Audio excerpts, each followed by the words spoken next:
প্রথমে গল্প পাঠ করার জন্য আমন্ত্রণ জানাবো মাননীয় সমীরণ দাসকে।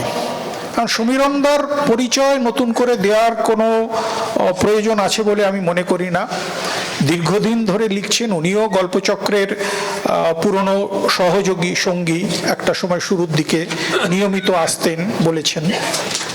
সমীরণ দাস ছোট গল্প এবং উপন্যাসে দীর্ঘদিন ধরে আছেন বাংলা ছোট গল্পে, এবং তার একটি বিশেষ জ্বর, যার প্রতি তার বিশেষ একটি ভালোবাসা রয়েছে, জীবনধর্মী উপন্যাস। ইতিমধ্যেই বেশ কিছু জীবনধর্মী উপন্যাস পাঠকপ্রিয়তা অর্জন করেছেন, সমাদৃত হয়েছে। এছাড়া শুধুমাত্র যে শুধু ওই একটি জ্বরের মধ্যেই নিজেকে সীমাবদ্ধ রেখেছেন এমনটা নয়, অন্যান্য ছোট গল্প, অন্যান্য বিষয়ে তার সমানভাবে কলম শক্তিশালী। ফলে আর নতুন করে কথা না বলে সমীরণদাকে আমন্ত্রণ জানাবো তার গল্প পাঠ করার জন্য। নমস্কার, শুভ সন্ধ্যা। মঞ্চে উপবিষ্ট যারা আছেন, ডক্টর সমিতা চক্রবর্তী, তিনি বিশিষ্ট শিক্ষাবিদ এবং প্রাবন্ধিক, তাকে আমার প্রণাম। বসে আছেন প্রবীণ গল্পকার শ্রী কানাই কুণ্ডু এবং কথা সাহিত্যিক শ্রী তপন বন্দ্যোপাধ্যায়, অমর মিত্র এবং নবকুমার বসু। সকলের প্রতি আমার শ্রদ্ধা, এবং সামনে যারা বিশিষ্ট জনেরা বসে আছেন তাদের প্রতি আমার শ্রদ্ধা এবং ভালোবাসা, শুভেচ্ছা। আমিও দীর্ঘকাল গল্পচক্রের সঙ্গে যুক্ত ছিলাম। বস্তুত আমাকে প্রস্তাব দেওয়া হয়েছিল কিছু বলবার জন্যে, কিন্তু আমি তাদের বলেছিলাম যে আমার থেকেও আরও বেশি ওতপ্রোতভাবে যারা জড়িত গল্পচক্রের সঙ্গে, তারা যখন বলবেন তাদের পাশে আমার বলাটা হয়তো ততখানি মানানসই হবে না।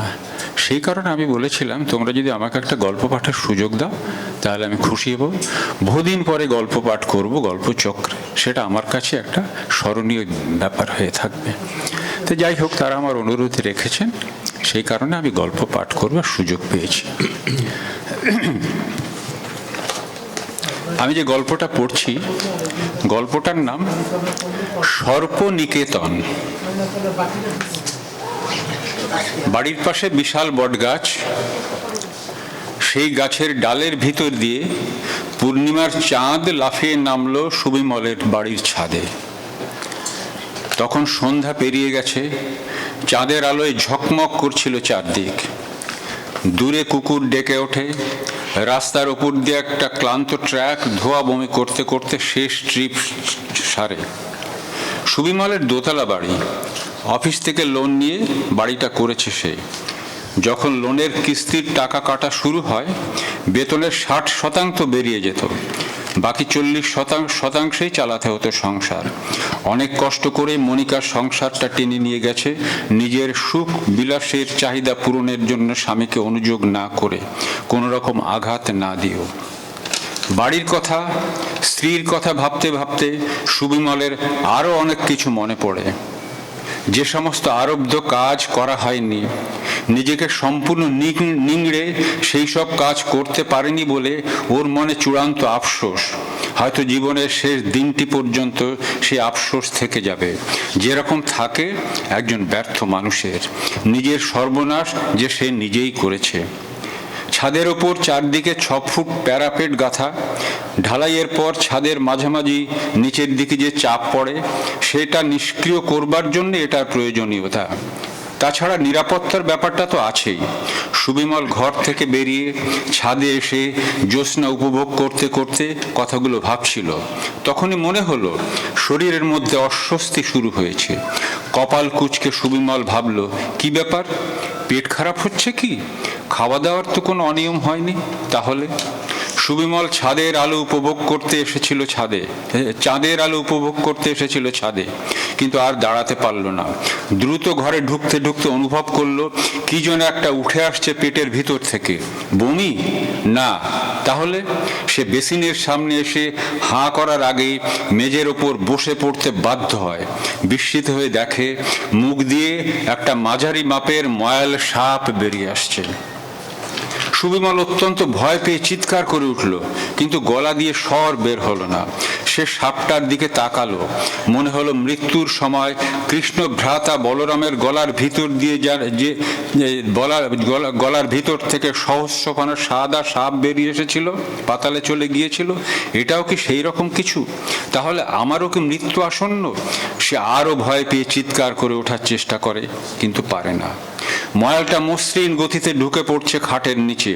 তারপর একটু একটু করে শরীর টেনে ঘুরছে দেওয়ালের কোণ ঘেঁষে। সুবিমল ফের চিৎকার করে ডাকলো, মনিকা! কিন্তু এবারও স্বর বের হলো না ওর গলা থেকে, অথবা গলা থেকে স্বর বের করে ডাকতেই সাহস পেল না সে। যদি সাপটা রেগে গিয়ে ওর দিকে তেড়ে আসে, কিন্তু আমার শরীরের মধ্য থেকে বেরিয়ে আসা সাপ আমারই ক্ষতি করবে? মনে হয় না। তবুও সে বিছানার ওপর উঠে বসে। সাপটা চারদিক ঘুরে নিঃশব্দে এগিয়ে আসছে।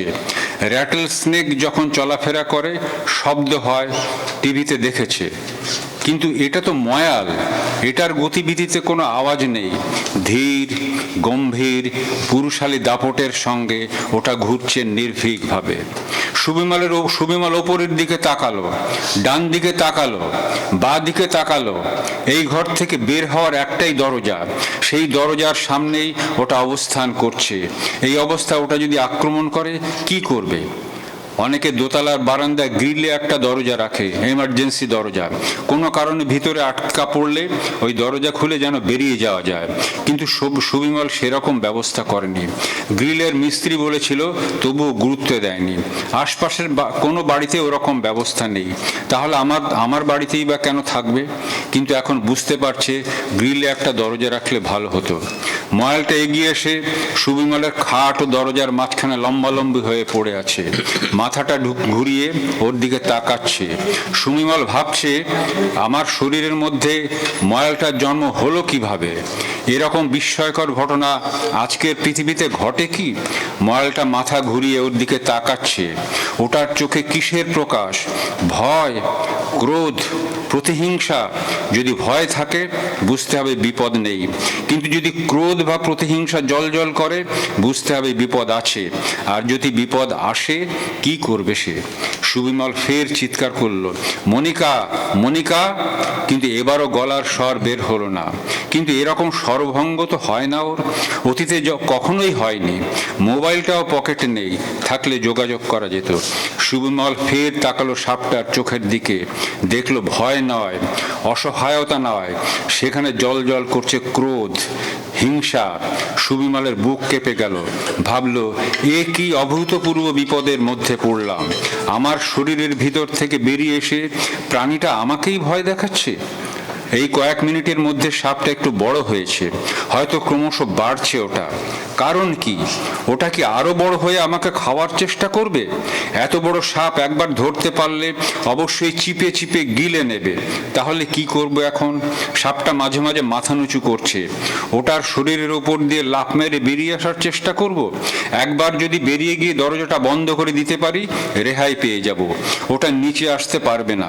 তারপর পাড়ার লোকজনকে ডেকে খবর দিয়ে একটা না একটা ব্যবস্থা ঠিকই করে ফেলতে পারবো। কিন্তু এখন প্রাথমিক কাজ ঘর থেকে বের হওয়া। চিন্তিত মুখে বিছানার উপর উঠে দাঁড়ালো সুবিমল উঠে দাঁড়ালো দেখেই ময়ালটা বুঝতে পারলো ও কি করতে চায়। সেই মুহূর্তে মাথাটা উঁচু করলো বেশ কয়েক ফুট। এখন ওর দু চোখ দিয়ে জ্বলন্ত ক্রোধ বের হচ্ছে। সুবিমল বুঝতে পারলো ওটার ওপর দিয়ে লাফ দিয়ে পেরিয়ে যাওয়া সম্ভব নয়। সেটা করতে গেলেই সাপটা ধরবে। সুবিমলের মধ্যে অসহায়তা জাগে, যেন ঘরের মধ্যে আটকা পড়া এক বন্দিও। মাথার উপর পাখাটা নিশ্চল, টিউব লাইটটাও জ্বলছে। দক্ষিণের হাওয়া প্রবল বেগে ঢুকছে ঘরের মধ্যে। যা একটু আগে ছিল স্নেহময় প্রশান্ত করস্পর্শের মতো, কিন্তু এখন যেন অনুভূতিটাই পাল্টে গেছে। হাওয়ার স্পর্শে কোনো সুখানুভূতি যাচ্ছে না, বরং এখন ওর শরীরের ভেতর থেকে বের হচ্ছে ঘাম। কি করবে সে? ফের একবার আত্মস্বরে ডেকে উঠল মনিকাকে, কিন্তু এবার ওর গলা থেকে কোনো স্পষ্ট স্বর বেরিয়ে আসে না, বরং এক দুর্বল ফ্যাসফেসে অস্পষ্ট আওয়াজ বেরিয়ে এসে ঘরের মধ্যেই পাক খেতে থাকে। সাপটার মুখ থেকে শব্দ বের হলো। সুবিমল তাকালো মাথা উঁচু করা সাপের মুন্ডুটার দিকে, দেখলো ক্রোধ চলে গিয়ে এখন সেখানে দেখা যাচ্ছে হাসির রেখা। বলল, চিৎকার করতে চাইছো? বউ তোমাকে বাঁচাবে? অসম্ভব। সুবিমল ভাবল, আমি নিজেকে বাঁচাতে পারছি না বলেই তো স্ত্রীর সাহায্য চাইছি, ডাকছি, কিন্তু সে ডাক যে পৌঁছচ্ছে না। তাহলে কিভাবে মনিকা বাঁচাবে আমাকে? সাপটা বলল, তুমি একটা মূর্খ। সুবিমল এতক্ষণে নিজেকে সামলে নিয়েছে কিছুটা, তবুও বিভ্রান্তভাবে বলল, কেন কেন বুঝছো না? মানুষ নিজেই নিজেকে বাঁচায়, অন্যরা সেই প্রচেষ্টায় সহযোগিতা করে মাত্র। তাহলে এখন কি করব আমি? ভাবল সুবিমল, কিভাবে নিজেকে বাঁচাবো? সাপটা ফের মাথা তুলল, ওর দিকে একটু একটু করে এগিয়ে আসতে থাকলো। ময়ালটা বলল, আজ তোমাকে খাবো। অনেক দিন মানুষের মাংস খাই না। মানুষের মাংস অতি সুস্বাদু। তোমার শরীরের মধ্যে অবস্থান করে দীর্ঘদিন তোমাকে লক্ষ্য করেছি, পরিকল্পনা করেছি কিভাবে তোমাকে পাকড়ানো যায়, এবং আজ পাকড়েছি যখন কিছুতেই ছাড়বো না। শুনতে শুনতে সুবিমলের বুকের মধ্যে ভয় তীব্রতর হয়। ময়ালটা আমার শরীরের মধ্য থেকে বেরিয়ে আমাকেই খাবে? তাহলে আজই কি আমার জীবনের শেষ দিন? যদি তাই হয়, ছেলেটার কি হবে? ওকে ঠিক মতো দাঁড় করানোর জন্য তো আমাকে আরো বেশ কয়েক বছর বাঁচতেই হবে।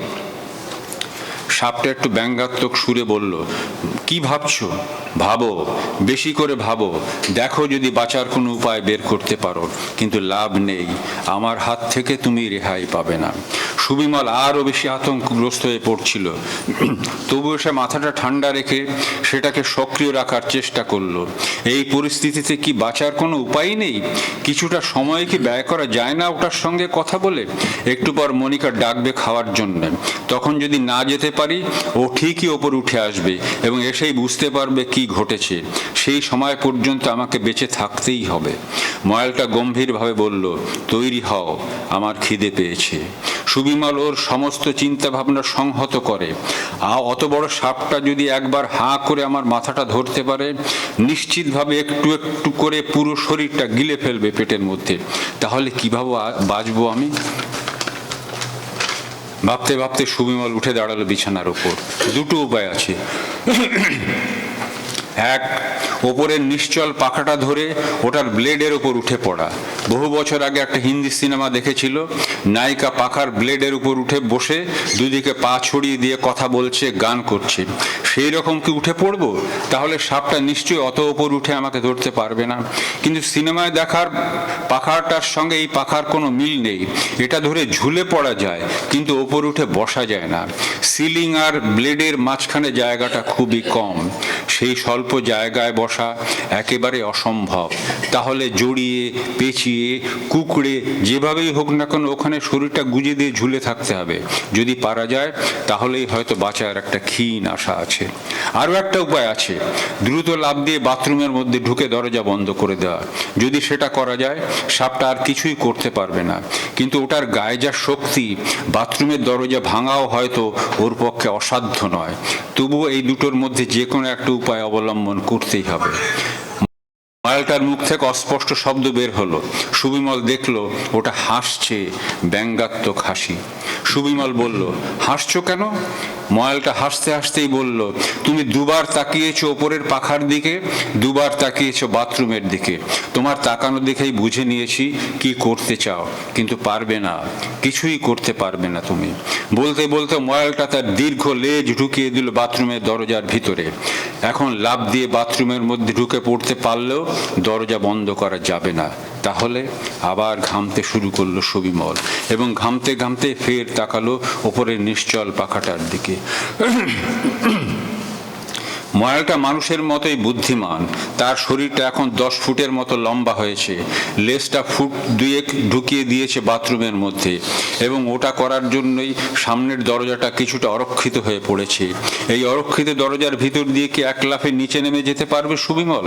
কিন্তু সেটা সম্ভব হলেও বাস্তবে হয়তো পারবে না, তীব্র ভীতির জন্য। তাহলে সুবিমল উঠে দাঁড়ালো, একটু একটু করে আকস্মিকতা সামলে নিয়েছে। ধীরে ধীরে কিছুটা বেপরোয়া ভাবও জেগে উঠছে ওর মধ্যে। হার স্বীকার করে নেওয়া মানেই তো সব শেষ হয়ে যাওয়া। হার স্বীকার করব কেন, ভাবলো সুবিমল। হারবো না, শেষ পর্যন্ত লড়বো। ভাবতে ভাবতে হাত বাড়িয়ে ওপরের পাখাটা ধরল সে। সুবিমলের ওজন 60 কিলো। কোনো ক্রমে পাখার ওপর উঠে শরীরটা বিছিয়ে দিতে পারলেও পাখাটাকে ওই ওজন ধরে রাখতে পারবে?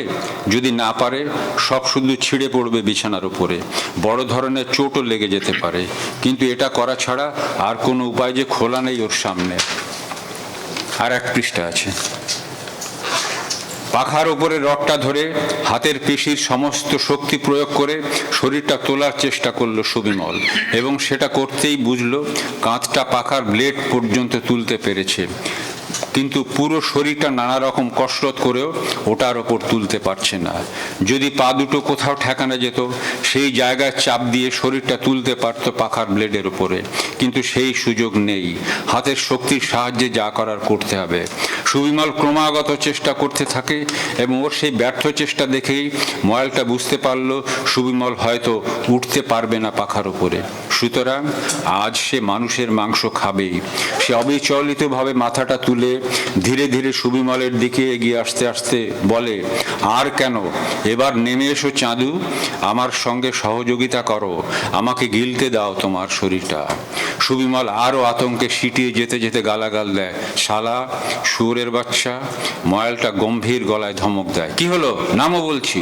সুবিমল নামে না, সর্বশক্তি প্রয়োগ করে একই রকমভাবে ঝুলে থাকে। ময়ালটা বোঝে লোকটা কিছুতেই নামবে না। মৃত্যু ভয় যে মানুষের সব থেকে বড় ভয়। ময়াল ধীরে ধীরে খাটের উপর উঠে ঠিক যেখানে পাখা ঝুলছে সেই সোজায় মাথাটা রাখে, গনগনে দৃষ্টিতে তাকায় ওপরের দিকে, বলে, তুমি যেখানেই যাও না কেন, যেখানে থাকো না কেন, তোমাকে ধরবই, ধরে খাবো। কথাটা বলতে বলতে সেই ময়াল আরও বড় হতে থাকে। ঘর ভর্তি হয়ে যায় তার প্রকাণ্ড শরীরে, এবং সেই দীঘল বলশালী চারদিকে ছড়িয়ে পড়া শরীরে ভর দিয়ে মাথাটা তুলল। এক লহমায় সুবিমলের মুখের কাছে মুখ এনে বলল, এবার? যেটুকু আশা ছিল সুবিমল বুঝল সেটুকু শেষ। শরীর থেকে সমস্ত শক্তি কোথায় যেন চলে গেছে। মুহূর্তে সমস্ত শরীর শিথিল হয়ে গেল, পড়েই যাচ্ছিল, কিন্তু তার আগেই ময়ালটা ধরে নিল ওকে। সাপটা সুবিমলকে বিছানার ওপর নামালো, একটু সময় নিল, যেন সে যুদ্ধ জয় করেছে। বুঝতে পেরেছে বিজিত শত্রু আর শক্তি নেই লড়াই করার, সুতরাং তাড়াহুড়োর আর প্রয়োজন নেই। সুবিমল এখন প্রায় অচেতন, নড়তে পারছে না, কথা বলতে পারছে না। ময়ালটা ওর দিকে তাকিয়ে উদগ্র খিদে অনুভব করলো। দ্রুত হা করে সুবিমলের মাথাটা ওর মুখের মধ্যে নিয়ে গিলতে শুরু করলো। অত্যন্ত ধীর, স্থির, নিশ্চিত সেই প্রক্রিয়া। আধ ঘন্টা পর সুবিমলের শরীরটা পুরোপুরি উদরস্থ করে তৃপ্তির শ্বাস নেয় ময়াল। আহ, কি আরাম! তখন একতলা থেকে মনিকার স্বর ভেসে আসে, এই নিচে এসো তো। ডাকটা শুনে ময়ালটা একটু থমকায়, তারপর দ্রুত পাল্টে ফেলতে থাকে নিজের শরীর। কয়েক মিনিটের মধ্যেই ওটা মানব শরীরে রূপান্তরিত হয়ে পরিণত হয় সুবিমলের শরীরে, এবং সুস্পষ্ট সুবিমলের গলার স্বরেই বলে, আসছি। তারপর দরজা বন্ধ করে সাবলীলভাবে নিচে নামতে থাকে সে। ধন্যবাদ গল্পকার সমীরণ দাসকে। আমরা একটি অসাধারণ গল্প শুনলাম। এখন গল্প পাঠ করতে আসবেন জয়ন্তী মণ্ডল, পেশায় অধ্যাপিকা, নেশায় গল্প লেখা। তার গবেষণার বিষয় ছিল 20 শতকের নারী মুক্তি এবং বাংলা সাহিত্য, এই ধরনের কিছু বিষয় ছিল। নন ফিকশন এবং ফিকশন দুই ধরনের সাহিত্যের এই দুই ধারাতেই তিনি স্বচ্ছন্দ। বেশ কিছু বই ইতিমধ্যেই প্রকাশিত। গল্পচক্রের এখন নিয়মিত সদস্য জয়ন্তী মণ্ডল আসছেন গল্প পাঠ করতে। নমস্কার। মঞ্চে উপবিষ্ট গুণীজনদের প্রতি আমার সশ্রদ্ধ প্রণাম, আর সামনে আগত গুণীজনদের প্রতিও আমার রইল শ্রদ্ধা, প্রণাম, শুভেচ্ছা। আমি আমার গল্প শুরু করছি। আর যদি খারাপ হয় বা গল্প সেরকম না হয় আমাকে ক্ষমা করবেন। আমি গল্প লিখতে বেশি দিন আসিনি। আমি মূলত প্রাবন্ধিকই ছিলাম। তারপর বছর 10-12 হলো আমি গল্প লিখছি। তাই গল্পের মান হয়তো কেমন হবে আমি জানি না, আপনারা নিজ গুণে ক্ষমা করবেন। গল্পের নাম প্রত্যাবর্তন। মালতী বুড়ি ঘুম ভেঙে দেখে চারিদিক ঘুটঘুটে অন্ধকার। প্রথমে মালতী ঠাওর করতে পারেনি যে সে কোথায় আছে। তখনও মাঠের শেয়ালগুলো টেকেই চলেছে। সামনের দিকে তাকিয়ে বুকের ভেতরটা ভয়ে কাঠ হয়ে গেল মালতীর। মনে পড়ল বিকেল বেলার কথা। সে গাছতলায় শুয়েছিল একটু জিরিয়ে নেবার জন্যে। তারপর কি সে সেখানেই ঘুমিয়ে গেছে? কি করবে এখন? কাকে ডাকবে? আর এখানে কাকেই বা ডাকবে সে? কাকেই বা চেনে? চুপ করে বসে রইল মালতী। কিছুক্ষণ বসে থাকার পর তার চোখ অন্ধকারের সঙ্গে কিছুটা সয়ে গেল। আকাশ পানে তাকালো সে। তারারা মিটমিট করে জ্বলছে। এক মনে আকাশটা দেখছে সে। এত বড় আকাশ সে অনেককাল দেখেনি। যখন স্বামী আর সে খোকাদের নিয়ে গ্রীষ্মের রাতে দাওয়ায় ঘুমোতো, তখনও এমন আকাশ দেখতো। সে অনেককাল আগের কথা। ওমা, সামনে ওটা কি? আমার পানি আসছে যে, চোখ দুটো এমন জল জল করছে। শিয়াল নাকি? মালতী নিজের মনেই বলল।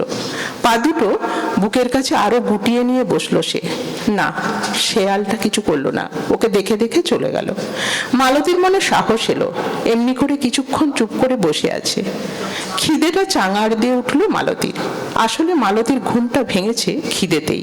পেটের আর দোষ কি? খিদে তো পাবারই কথা। বসে বসে গতকালের কথা মনে পড়লো তার। 3 কুড়ি বয়স পার করা মালতী বুড়ি কাল মুড়ি খাবার বেলায় একা একাই একটা চাঙারিয়ার কুলো নিয়ে ঘর থেকে বেরিয়ে পড়েছিল। বেশি দূর যায়নি। নিজের ঘরের সামনের মাঠটুকু পার হয়ে এসে সদ্য ধান ওঠা রায়েদের বড় জমিটায় ধানের শীষ কুড়োতে কুড়োতে ক্লান্ত হয়ে এসে বসে পড়েছিল খামারটার একপাশে আম গাছটার তলায়। এত বড় মাঠ ঘুরে ঘুরে দুমুঠো ধানের শীষও পায়নি সে।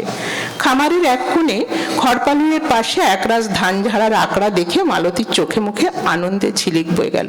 সূর্য যখন পশ্চিম আকাশে ঢলে পড়েছে, তখনও মালতী বুড়ি কুলোয় করে আঁকড়াগুলো ঝেড়ে ঝেড়ে এক মুঠো করে ধান চাঙারিটাতে রাখছিল।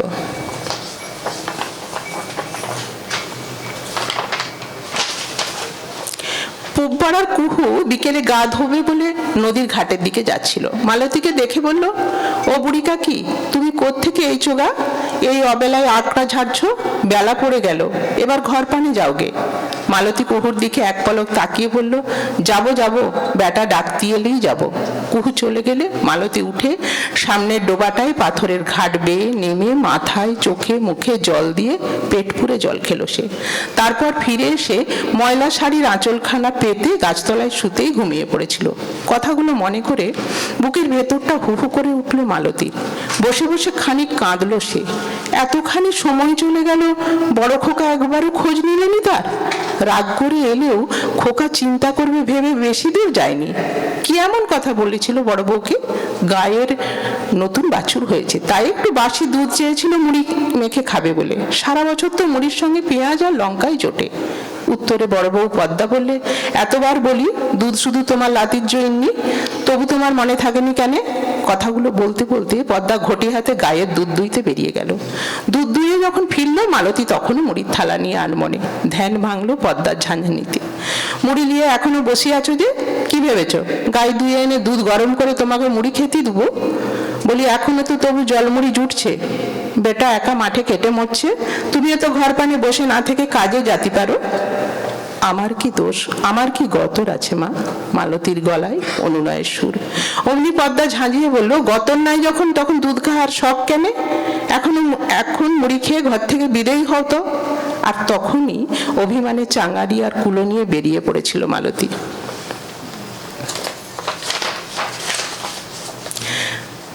চারদিক তাকিয়ে একটু ভয় ভয় করতে লাগলেও মালতীর বুঝতে অসুবিধে হলো না সকাল হতে বেশি দেরি নেই।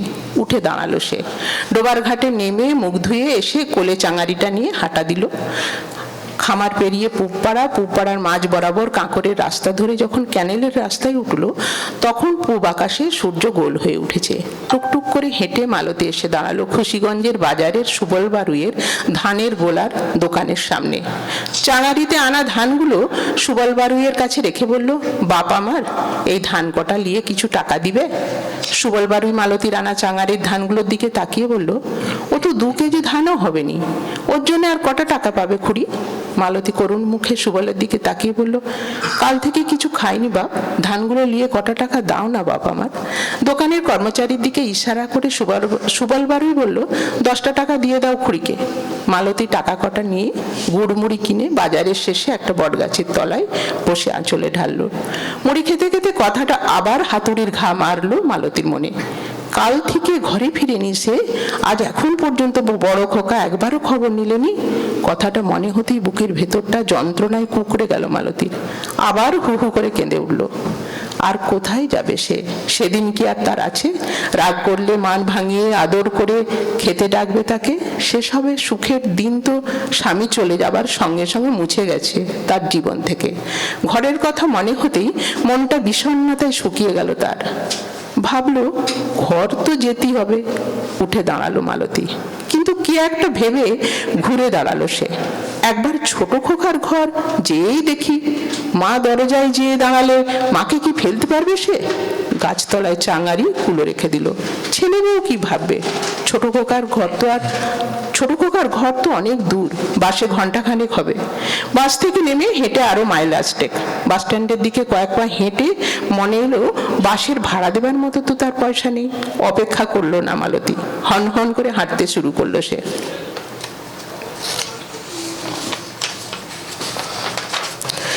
মালতী যখন ছোট খোকার বাঁশের বেড়ার গেটটা খুলে উঠোনটায় দাঁড়ালো, তখন সন্ধে হয়ে গেছে। ছোট খোকার বউ শিউলি উঠোনে মানুষের আওয়াজ পেয়ে বলল, কে গা উঠোনে? আমি মালতী, তোমাদের মা। মালতীর কণ্ঠ শান্ত।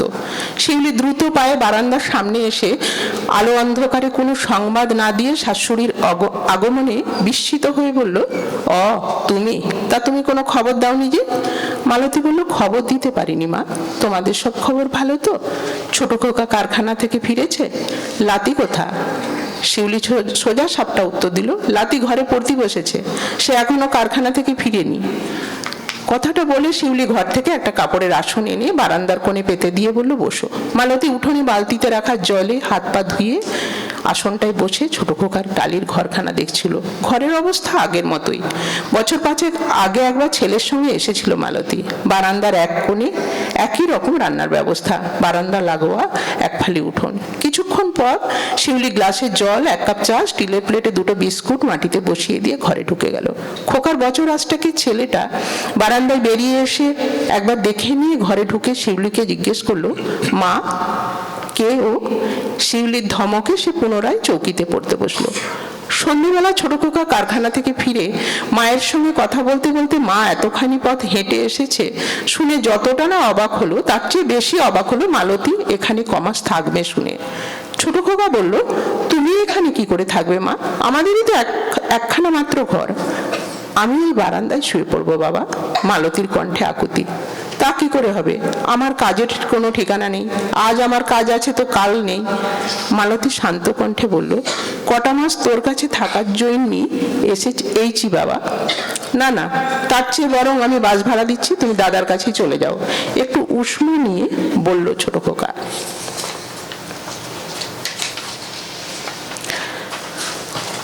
না, বাস ভাড়া নেওয়ার জন্য মালতী ছোট খোকাকে অত ভোরে আর ঘুম থেকে তোলেনি। লোহার দণ্ডের মতো পা দুটো নিয়ে হন হন করে হেঁটেই বেরিয়ে পড়ল সে। বেলা থাকতে লোধাশুলির জঙ্গল পার হতে হবে। লোধাশুলির জঙ্গলের কাছে আসতে একটা ছেলে এসে বলল ফরেস্ট অফিসের পাশের চালায় অপেক্ষা করতে, বাস এলে খবর দেবে।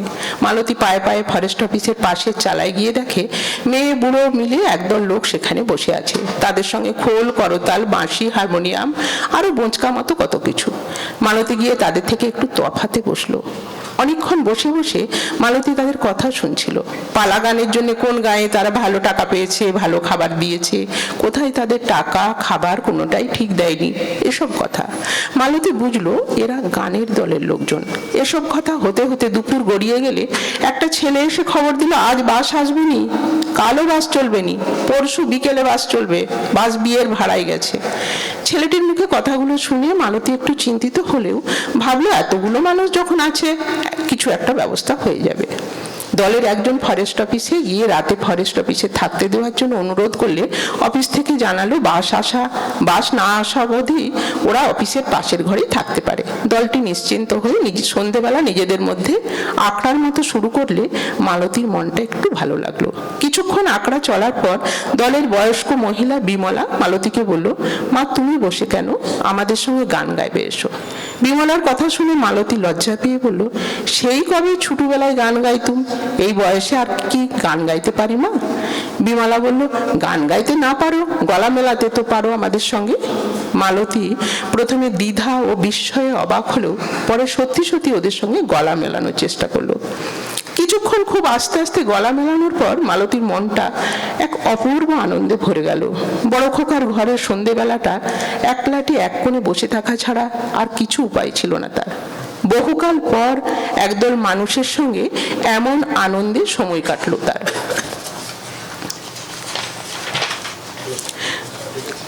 নিজের মনেই ভাবলো, দুঃখের ঘরে বসে থাকলে শুধু দুঃখের বোঝাই বাড়ে। ভাগ্যিস দুটো ধানের সন্ধানে সে সেদিন বেরিয়ে পড়েছিল। এই 3টে দিনের কথা তার সারা জীবন মনে থাকবে। দুদিন পর বিকেলবেলা ওরা সকলে বাস ধরার জন্য মোড়ে দাঁড়িয়ে আছে, মালতীও ওদের সঙ্গে দাঁড়িয়েছিল। তবে মালতীর মনের ভেতরটা আজ বড় অস্থির। কিভাবে যে কথাটা বলবে সে ভেবে পাচ্ছিল না। আর বলেই বা কি হবে? এমন সময় দলের সবচেয়ে বয়োজ্যেষ্ঠ বৃদ্ধ ব্রজমোহন বলল, মা তোমার বাড়ির জায়গায় বাস থেকে ঠিক করে নেমে পড়তে পারবে তো? ব্রজমোহনের কথা শুনে মালতী ব্রজমোহনের কাছে এসে বলল, বাবা একটা কথা বলবো। ব্রজমোহন বলল, বলো মা, কি বলবে? মালতী ইতস্তত করে ব্রজমোহনকে কথাটা বললে ব্রজমোহন অবাকই হলো। বিস্ময় কাটিয়ে বলল, আমার একার কথাই তো সব নয় মা, আমাদের দলের সকলের মতামত চাই যে। ব্রজমোহন আরো বলল, তবে মা তোমার ছেলেরা আছে, ছেলেরা এখন তোমার অভিভাবক। মালতী শান্ত ধীর গলায় বলল, ছেলেরা আছে, কিন্তু ছেলেদের সংসারে আমি এখন বাড়তি যে বাবা। ব্রজমোহনের মুখ থেকে কথাটা শুনে দলের খোলবাদক গগন বলল, এত বুড়ো মানুষ, আমরা ঝামেলায় পড়ব। করতাল বাজিয়ে রাসু বলল, বুড়ির শরীর নয় যেন কঙ্কাল। বিমলা বলল, আমরাও তো এই বয়সে আছি, মালতী আমাদের সঙ্গেই বরং থাকুক। দলের অন্যরা কেউ বলল, আহা ভালো মানুষ, থাক আমাদের সঙ্গে। আগের স্টপ বন কপাটির জঙ্গলে বাঁশের হর্নের আওয়াজ শুনে ব্রজমোহন মালতীর কাছে এসে বলল, তুমি যদি স্বেচ্ছায় আমাদের মতো এই কষ্ট বরণ করতে পারো তবে আমাদের দলের সঙ্গে তুমি যেতে পারো মা। মালতী চোখের জল রাখতে পারল না। ব্রজমোহনকে প্রণাম করে আঁচলের কাপড়ে চোখের জল মুছিয়ে মালতী মিশে গেল দলের লোকেদের সঙ্গে, আর মনে মনে ফিরে গেল তার প্রথম আনন্দের দিনগুলোতে। নমস্কার। ধন্যবাদ জয়ন্তী মণ্ডল। এখন গল্প পাঠ করার জন্য মঞ্চে আহ্বান করব তপনকর ভট্টাচার্যকে। গল্পের নাম একটি প্ররোচনামূলক স্বীকারোক্তি। একটি প্ররোচনামূলক স্বীকারোক্তি। রক্ত ছড়িয়ে যাচ্ছিল পা থেকে মাটিতে ঝরঝর করে। কেন হঠাৎ ফোঁটা ফোঁটা রক্ত এভাবে এই সুন্দর সকালে? আজ কতদিন পরে হাসির হাওয়া লাগিয়ে খুশির নৌকার পাল ফুলে উঠেছে, চড়ুইভাতির আনন্দে গম গম করছে চারিপাশ। আর কি কুৎসিত এই রক্তপাত। গত রাতে যা হলো, এ যাবৎ যা যা বা যত রকমের ঘটনা, তার সঙ্গে কোনো তুলনাই চলে না। নানা আকারের বল, ছোট মাঝারি বড় নানান মাপের বল নিজেরা নিজেদের সঙ্গে খেলছিল। আমার ঘরে, আমার বিছানায়, আমাকে উপেক্ষা করে, আমাকে গ্রাহ্যের মধ্যে না এনে। এই অভিজ্ঞতা আগে হয়নি। খেলার সঙ্গে খেলোয়াড়ের যে সহজ ও স্বাভাবিক সম্পর্ক, গত রাতে তার অনুপস্থিতি অনেক নতুন সম্ভাবনার জন্ম দিয়েছিল। একটি বলের কার্যকারিতা নির্ভর করে একজন বা একাধিক খেলোয়াড়ের উপর। সে বা তারা খেলার নিয়ম মেনে অথবা না মেনে বল নিয়ে খেলে। এই খেলা দেখা, তা নিয়ে আলোচনা করা, খেলার জন্য দল, দলের জন্য সমর্থন, সমর্থনের জন্য ঝগড়া, ঝগড়া থেকে মারামারি, মারামারি থেকে খুনোখুনি, এসবই স্বীকৃত এবং জনমানুষে চর্চার বিষয়।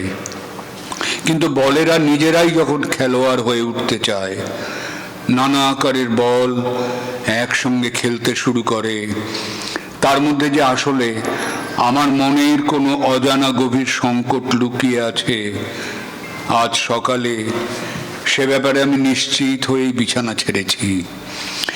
এই সিদ্ধান্ত নেওয়া আমার পক্ষে স্বাভাবিক, কারণ বিষয়টা অদ্ভুত হলেও বারবার, প্রায় নিয়মিত আর নানা রকমও বটে, যা অনেকেই ভাবেন উল্টো পাল্টা, আমার জীবনে ঘটেই চলেছে। এরকম স্বপ্নে ঘটে। যারা কল্পনা প্রবণ তারাও এই উদ্ভট ভাবনা কল্পনায় আনতে পারবে না।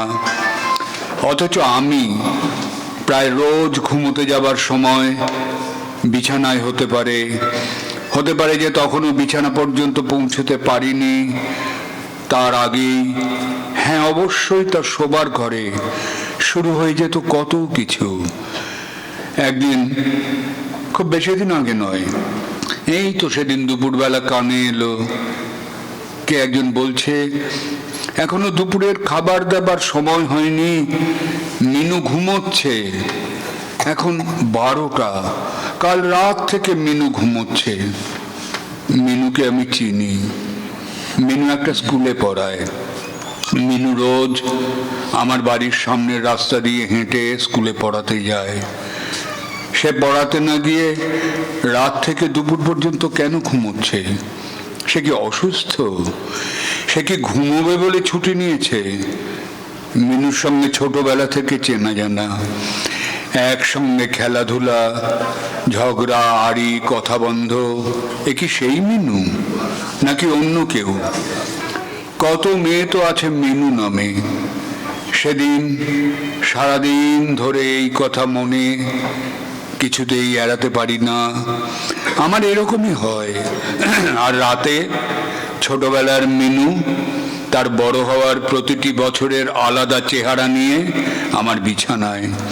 ছোট মিনুর হাতে কুলের আচার, একটু বড় মিনু সালোয়ার কামিজে প্রগল্ভ, বলছে তোকে ছাড়া আমি বাঁচব না। তারপরের মিনুরা আমার দিকে তাকাচ্ছিল না। কেউ চুড়িদার, কেউ শাড়ি, কেউ জিন্স টপ, তাদের সঙ্গে আলাদা আলাদা বয়ফ্রেন্ড। তারা সবাই আমার বিছানায়। বিছানাটা বড় হচ্ছিল, ঘর ছাপিয়ে একটা বাগান, সেখানে একটা গাছের নিচে ঘনিষ্ঠভাবে মিনুর সঙ্গে আমার মতন একজন, কিন্তু আমি নই। ওরা হাসছিল, সেই হাসির ভঙ্গি আমার চেনা, কিন্তু আমি ওরকম অসভ্যের মতো হাসি না। আর একজন শাড়ি পরা মিনু উঁচু গলায় তার প্রেমিককে বলছিল, তুমি অপদার্থ, তুমি পাগল, তোমার সঙ্গে আমার কোনো সম্পর্ক নেই। মিনুর সেই প্রেমিককেও পেছন থেকে দেখতে লাগছিল আমার মতন। সেদিন সারা রাত মিনুরা আমাকে ঘুমোতে দেয়নি। আমার তো এরকম না ঘুমানোর অভ্যাস, আমার অসুবিধা হয়নি। কিন্তু মিনু সে তো অভ্যস্ত নয়, তার আবার পরের দিন স্কুল। এই ভেবে একবার মিনুর কাছে যাওয়া উচিত ভেবেও যায়নি। গত রাতে নিজেদের মধ্যে খেলতে খেলতে ওদের একটা টেনিস বল হারিয়ে গিয়েছিল। আমাকে কেউ একজন খুঁজে দিতে বলতেই আমি খুঁজতে খুঁজতে আমাদের ছোটবেলার মাঠের শেষে বাঁশবাগানের ঢালে খুঁজে পেয়েছিলাম। ওখানে আমি যখন খেলতাম প্রায় বল হারিয়ে ঝোপের আড়ালে বাঁশের ঝাড়ের গোড়ায় আঁতিপাতি করে খোঁজার জন্য আমাকে পাঠানো হতো। হ্যাঁ, আমি এলেবেলে, খেলার দাদারা বলতো ফালতু, আর সমবয়সীরা বল করুনি বলে ডাকতো। কি আশ্চর্য, আমার খারাপ লাগতো না, খারাপ লাগার বয়স তখন হয়নি। বল কুড়িয়ে আনা বা হারিয়ে গেলে বল খুঁজে বের করা সে তো খেলার অংশ। ওরা আমাকে ঠকাচ্ছিল, আর সে কথা বোঝার মতো বয়সের আগেই খেলার মাঠ থেকে আমার বিদায় ঘটে গেছে। খুব তাড়াতাড়ি আমার জীবন থেকে খেলাধুলার বিষয়গুলো চলে গিয়েছিল। ততদিনে আমার গায়ে প্রায় ফোসকা, বসন্ত রোগের মতো ছোট ছোট গুটি, একদিন বড়জোর দুদিন, তারপর মিলিয়ে যেত। ওই সময় ধরে আমি কাণ্ডজ্ঞান শূন্য দানবে পরিণত হতাম। হাতের সামনে যা পেতাম ভেঙে চুরমার, যাকে পেতাম গলা টিপে চুল টেনে, আর এভাবেই আমার টার্গেটে থাকা মানুষদের গায়েব করে দিতাম। অবশ্য গতকাল রাতে পুরনো অভ্যাসে আমাকে বল খুঁজতে পাঠানোয় আমার খারাপ লাগেনি, ভালোই লাগছিল।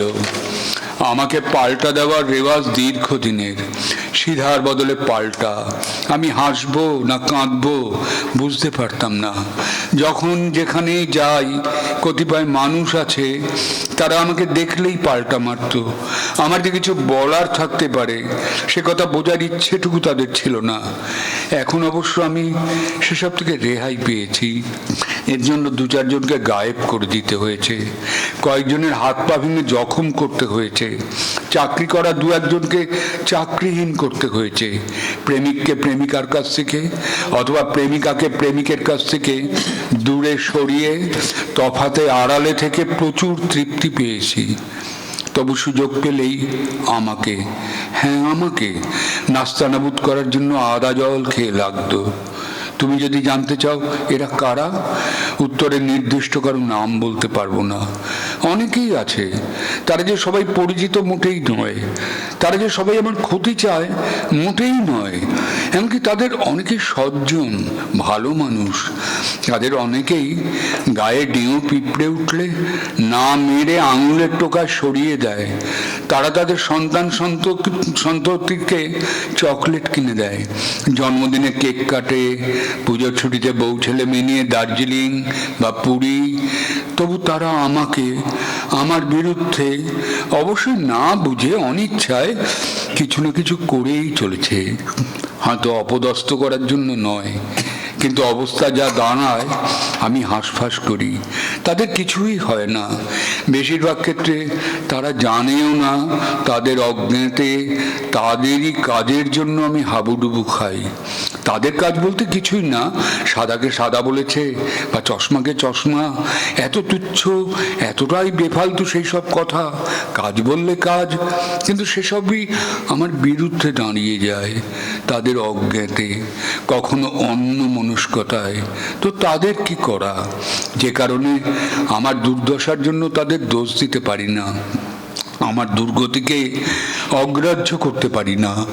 অতগুলো বল, এই যে অতক্ষণ ধরে আমার বিছানায় কত রকমের বল, ক্রিকেট, টেনিস, রাগবি, ফুটবল, নানান মাপের, নিজেরাই খেলোয়াড় হয়ে কাল সারা রাত।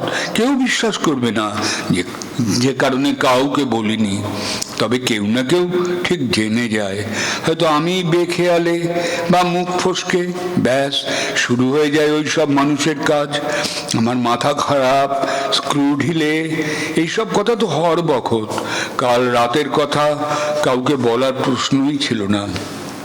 যারা বলেছিল আমার দ্বারা কিছু হবে না, তাদের ব্যর্থ প্রমাণ করার জন্য এক রাতে বিছানায় আইটি হাব খুলেছিলাম। বিছানাটা 24 তলা বাড়ি হয়ে গিয়েছিল। 24টা কোম্পানির মালিক আমি। 2400 আইটি জব রিলিজ করেছিলাম। আইআইটি, যাদবপুর, শিবপুরের এক একজন ব্রিলিয়ান্ট, তাদের মধ্যে আমার অনেক আত্মীয়, বন্ধু, প্রতিবেশী, যারা টেরা চোখে বা নিদারুণ উদাসীনতায় আমার দিকে তাকিয়েও না তাকানোর ভান করে মালাই চাটতে চাটতে ওইসব কলেজে সুযোগ পেয়ে পড়তে গিয়েছিল, তাদের সবাইকে মিনিমাম 10 লাখ মাইনের চাকরি দিয়েছিলাম। ওদের মধ্যে আমার প্রাণের বন্ধু ছিল একজন। সে সেই ছোটবেলা থেকে কিশোরবেলার মধ্যবর্তী অবসরে আমার মধ্যে প্রচুর গণ্ডগোল আবিষ্কার করে আর সম্পর্ক রাখেনি। তার সঙ্গে সম্পর্ক ও সম্পর্কহীনতার মাঝামাঝি পর্যায়ে ব্যাকুল হয়ে জানতে চেয়েছিলাম, আমার কাছ থেকে তুই কি চাস? সে উত্তর দিয়েছিল, স্বাভাবিকতা। ততদিনে আমি গোলমেলে, প্রকৃতিস্থ নই, এরকম কিছু কথা হাওয়ায় ভাসছিল। আমার প্রাণের বন্ধুর কথায় কাঁদছিলাম। চোখে জল ছিল না, মুখে হাসি ছিল, কিছুটা বিদ্রূপ, অথচ আমি কাঁদছিলাম। কান্নায় শরীরটা ঠান্ডা হয়ে যাচ্ছিল। ঠান্ডায় আমার হাসির ধরন বদলে গিয়েছিল। একটা তেরচা হাসি আমার ঠোঁটের কোণে এঁটে বসেছিল, আর আমি কান্নার ভারে বুকের ভিতর একতাল পাথর জড়ো করছিলাম। সেদিন রাতে আমার বন্ধু সেই আইটি ইঞ্জিনিয়ারকে 50 লাখের চাকরি দিয়েছিলাম। রক্ত দর্শনে শুরু হয়েছিল আজ সকাল। হাঁটু বেয়ে রক্ত নেমে আসছিল, পা থেকে গড়িয়ে মাটিতে রক্ত। একদিন এভাবেই উঠোনে একটা পা, মিনুর পা। আমি আর মিনু তখন এক্কা দোক্কার ছক্কাটা শেষ করে খেলা শুরুর তোড়জোড়ে ব্যস্ত। রক্ত দেখে মিনুর চিৎকার, দুহাতে রক্ত মোছার চেষ্টায় আমি, আমার দুহাত মাখামাখি রক্তে। মিনুর চিৎকারে চিনুদি আমার চুল টেনে সরাচ্ছিল। মিনুর মার আকাশ ফাটানো চিৎকার, আমাকে এলোপাতারি চর, আমার সেই রক্তমাখা হাত আমারই মুখে আর গালে, আর পাশেই চিনুর উল্লাস। মিনুকে ঘরে টেনে নিয়ে যেতে যেতে তার উচ্ছ্বাসে ভরা কথাটা, তুই বড় হয়ে গেলি মিনু, মিনু রে। তারপর রক্ত দেখলেই ভয়, আমি সহ্য করতে পারতাম না। ঠিক সেরকম মিনুর পায়ের মতন একটা পা আমার ঘরে আজ সকালে। তার হাঁটু বেয়ে ফোঁটা ফোঁটা রক্ত গড়িয়ে মেঝেতে। তার এক পাশে এক্কা দোক্কার ছক, পা ছাপিয়ে মানুষটাকে দেখতে পাচ্ছিলাম না। শাড়ি পরে, ব্যাগ কাঁধে, মিনু তার একটু আগেই স্কুলে পড়াতে যাচ্ছিল। আমি অনেক দিন পরে আজ জানলা দিয়ে আনমনা উদাস স্বরে মিনুকে ডেকেছিলাম। সে ডাক মিনু ছাড়া কেউ শোনেনি। সে আসেনি, কিন্তু তার সেই রক্তমাখা পা পাঠিয়ে দিয়েছিল। আজ সারা রাত রক্তের মধ্যে বিছানায় শুয়ে থাকবো। রক্তের সঙ্গে নিজের মোলাকাত প্রয়োজন। সালভাদর রামোস আমেরিকার টেক্সাসের সেন্ট লুইস স্কুলের ছাত্র, বাবার বন্দুক নিয়ে স্কুলে ঢুকে 19 জনকে মেরে ফেলেছে। যাদের মেরেছে তারা ছোটবেলা থেকে ওকে নাস্তানাবুদ করে এসেছে। ওর বেঞ্চিতে কেউ বসতো না, খেলায় ওকে নেওয়া হতো না, ওর সঙ্গে কেউ কথা বলতো না। সবাই বলেছে ওর মাথার গোলমাল, তার জন্য চিকিৎসা করাতো না। সালভাদরের সঙ্গে আমার কথা হয়েছে। জেলে বসে ওর সেল থেকে খবর পাঠিয়েছে একটা বন্দুক পাঠাবে। লোকচক্ষুর আড়ালে মিনুর মাধ্যমে সালভাদর বন্দুক পাঠিয়েছে। এক্কা দোক্কা ছকের পাশে মিনুর পাঠানো রক্তমাখা পা, ফোঁটা ফোঁটা রক্ত উড়ু থেকে হাঁটুতে। এক্কা দোক্কা ছকের পাশ থেকে সেই পাটা তুলে নিতেই সালভাদরের বন্দুক আমার হাতে। পায়ের বুড়ো আঙুলের ট্রিগার। বাইরে অনেক মানুষ, আমার ডেকে আনা, নেমন্তন্ন করে আনা মানুষেরা, তালিকা করে যাদের ডেকেছি সংখ্যায় প্রায় 40 জন। গুলি চালাই। এতদিন অপমান, অবহেলা, আমার অস্তিত্বের প্রতি উদাসীনতা, নীরব উপেক্ষার জবাব। একটা একটা করে গুলিবিদ্ধ মৃতদেহের রক্ত জমা হয় আমার খাটে। আজ খাটে রাত্রে রক্তের হোলি খেলা হবে। দ্রুত অ্যাম্বুলেন্স ছুটে আসছে, পুলিশের গাড়ি। শেষ মানুষটিকে গুলি করতেই একটা গাড়ি আমার ঘরে হুমড়ি খেয়ে সাদা পোশাকের দুজন আমাকে জড়িয়ে ধরে। ধরা দিতে আমি প্রস্তুত, আমাকে অ্যারেস্ট করুন। মিনু স্কুল থেকে ফেরার পথে আমার কাছে এলে ওর পা ফেরত দিই। মিনু, আমার ফাঁসি হবে না, যাবজ্জীবন না, সালভাদরের ইলেকট্রিক চেয়ার, তুমি 6 মাস, তারপরেই ছাড়া পাবে। গাড়িতে ওঠো। হ্যান্ডক্যাপ, তুমি গাড়িতে ওঠো। বন্দুক, সালভাদরকে পাঠিয়ে দেব, তোমাকে একটা ইঞ্জেকশন দেবে, তুমি ঘুমিয়ে পড়বে। মিনু তুমি, আমি স্কুলে যাব। অ্যাম্বুলেন্সের জানলা দিয়ে দেখতে পাই মিনু স্কুলে পড়াতে যাচ্ছে, আমার দিকে ফিরেও তাকালো না, অভিমানে চোখ ভিজে যায়। এই প্রথম আমি মিনুর জন্য কেঁদে উঠলাম। নমস্কার। চমৎকার একটি গল্প আমরা শুনলাম। আমরা গল্প পাঠেই থাকব। এবার আসবেন অরিন্দম গোস্বামী। এই সময় যারা একদিকে ছোট গল্প, অনুগল্প এবং প্রবন্ধ, এই সাহিত্যের 3টি ধারাতেই অত্যন্ত স্বচ্ছন্দ যারা লিখছেন তাদের মধ্যে অন্যতম নাম অরিন্দম গোস্বামী। পেশায় অধ্যাপক, নেশায় বাংলা সাহিত্য। শুধুমাত্র সৃষ্টি নয়, সংগঠক, সাহিত্য সংগঠক হিসেবেও তার দক্ষতা আমরা জানি। অরিন্দম গোস্বামীকে আমরা আহ্বান করব তার গল্প পাঠ করার জন্য। এখন আসছেন অরিন্দম গোস্বামী। গল্পের নাম নাগরদোলা। স্টেশনে উঠবার মুখে রিক্সা স্ট্যান্ডে এই দুটো রিক্সা পাশাপাশি দাঁড়াতে পারে এমন এক ফালি জায়গা। অনেক বলে কয়ে সেটাই রফা হলো ঘন্টায় 500 টাকা হিসেবে। মেশিন ভ্যানটাকে তার কাছাকাছি এনে দাঁড় করিয়ে কোনায় রাখা ড্রামটা টানাটানি করতে লাগলো সনাতন আর রাধেশ্যাম। পাপ্পু এগিয়ে এসে ওদের সাহায্য করতে গেলে ওকে ধমক দিয়ে থামিয়ে দিল সনাতন। বলল, হার্ডওয়্যারের দোকান থেকে প্লাস্টিকটা ভালো করে এনে পেতে দে আগে, চারপাশে ইট চাপা দিয়ে। পাপ্পু এদিক ওদিকে তাকিয়ে কিছুই দেখতে পেল না। তারপর খানিকটা এগিয়ে খুঁজে পেয়ে গেল 2 আধানে ইট, একটা সিমেন্টের চাদর আর একটা আধপোড়া কাঠের টুকরো। সেগুলোই নিয়ে এসে চাপা দিল সদ্য কেনা 2 মিটার বাই 3 মিটারের কালো পলিথিনের সিটের ওপর। আর তারপরই ড্রাম থেকে ছুঁড়ে ছুঁড়ে ফেলতে লাগলো মাছগুলোকে রাধেশ্যাম। 700-800 গ্রামের রুই, কাতলা, মৃগেল। ধারের দিকে পড়ে গেছিল কয়েকটা। সেগুলোকে মাঝখানে সরিয়ে দিতে হাত লাগানোর জন্যে এগিয়ে আসতেই সনাতন বলল, ওসব দরকার নেই, তুই খানিক জলের ছিটেন মার দেখি। রাধেশ্যাম চেঁচিয়ে উঠল, জলের দর, জলের দর, সব 50, সব 50।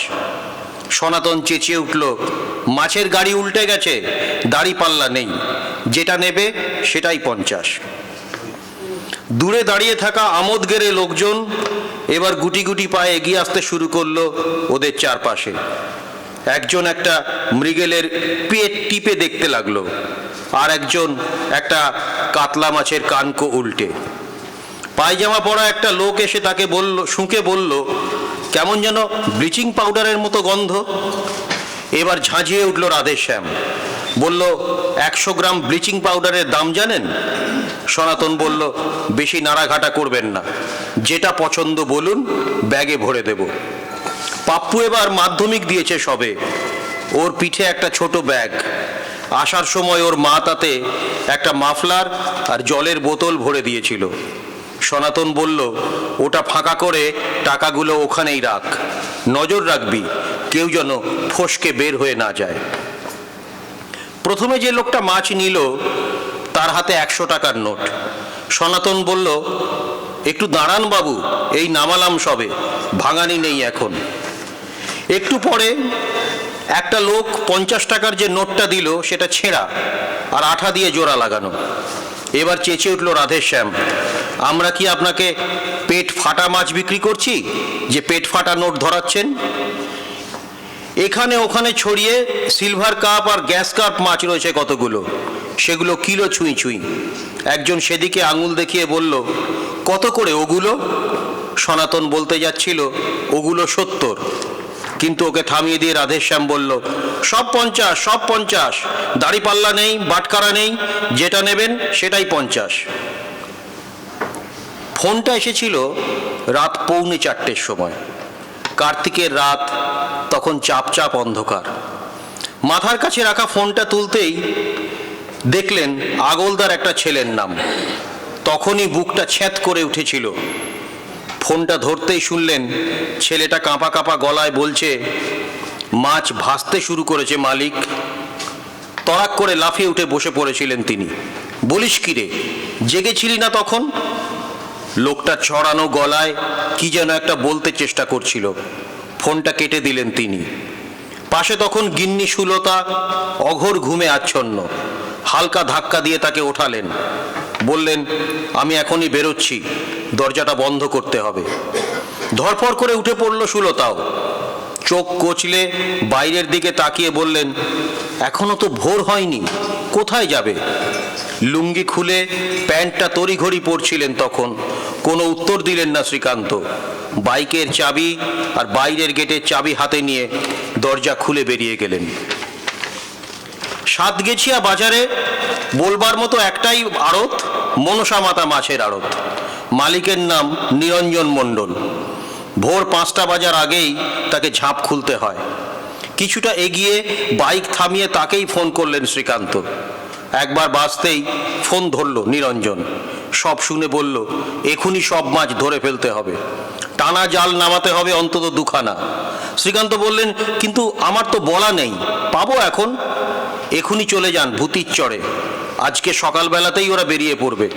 একটা পরিষ্কার করার পুকুর পরিষ্কার করার বরাত পেয়েছে আগরডাঙ্গায়, গিয়ে বলুন তার আগে 2বার জাল টেনে দিতে। আচ্ছা, আপনি অপেক্ষা করুন, আমি দেখছি। মাঝ রাস্তায় অন্ধকারে না দাঁড়িয়ে বাইক নিয়ে এগিয়ে গেলেন শ্রীকান্ত হাই রোডের মুখে। মাঝে মাঝে হেডলাইট জ্বালিয়ে অন্ধকার চিরে বড় বড় ট্রাক যাচ্ছে শুধু। অনেকগুলো বন্ধ দোকানের পর একটা চায়ের দোকান খোলা হয়েছে দেখতে পেলেন। বাইকের সাইড স্ট্যান্ড নামিয়ে এসে বসলেন একটা বেঞ্চে। তারপর ভাবলেন, বারণ করেছিল বটে অনেকেই এতগুলো পুকুর একসাথে লিজ না দিতে। সেটাই কি সঠিক সিদ্ধান্ত ছিল? অথচ তার নিজের তো কখনোই সেটা মনে হয় না। তিনি এতদিন বুঝে এসেছেন ব্যবসা আরও বাড়াতে হবে, ছড়িয়ে দিতে হবে চারপাশে, তবেই না লোকে সম্মান করবে, গণ্য করবে সমাজে 5 জনের একজন হিসেবে। সুলতাও বারণ করেছিল, বলেছিল বেশি বড় ব্যবসা মানেই বেশি শত্রুতা, দরকার কি এই বয়সে এত সব বাড়িয়ে? সেটা শোনেননি শ্রীকান্ত। ব্যবসা কি শোবার ঘরের খাট যে এক মাপেই থেকে যাবে সারা জীবন? চা খেতে খেতেই চলে এলো নিরঞ্জনের ফোন। লোকজন পাঠিয়ে দিলাম দাদা, গোবর্ধনকে পেয়ে গেলাম, সব কিছু বলে দিয়েছি। ওরা 7-8 জন বেরিয়ে পড়েছে, এর বেশি আর পাওয়া গেল না, ওরা পৌঁছে যাবে ঠিক। ফোন অফ করে শ্রীকান্ত ভাবলেন, ফুল তো দেওয়া আছে সব ঠাকুরকেই, তবু কেন এমন হলো? চায়ের দাম মিটিয়ে কোথায় যাবেন ভাবলেন খানিকটা সময়। এখনো ফর্সা হয়নি পূব আকাশ। পুকুরের পাড়ে গিয়ে এখন দাঁড়িয়ে থেকে কোনো লাভ নেই। মনটা আবার খারাপ হয়ে গেল খুব। এতগুলো মাছ ছাড়া হয়েছিল, এতগুলো টাকা, এতখানি পরিশ্রম। গোবর্ধনকে চেনেন তিনি। মাছের চাষ করলে মাসে একবার করে তো জাল টানা দিতেই হয়, দেখতে হয় মাছগুলো কতটা বেড়েছে। সংখ্যায় বেড়ে গেলে তখন আবার চালান করে দিতে হয় অন্য পুকুরে। এই পুকুরটা রেল লাইন থেকে খুব একটা দূরে নয়, ট্রেন চলাচল করলে পুকুরের পাড় মাটি কাঁপে।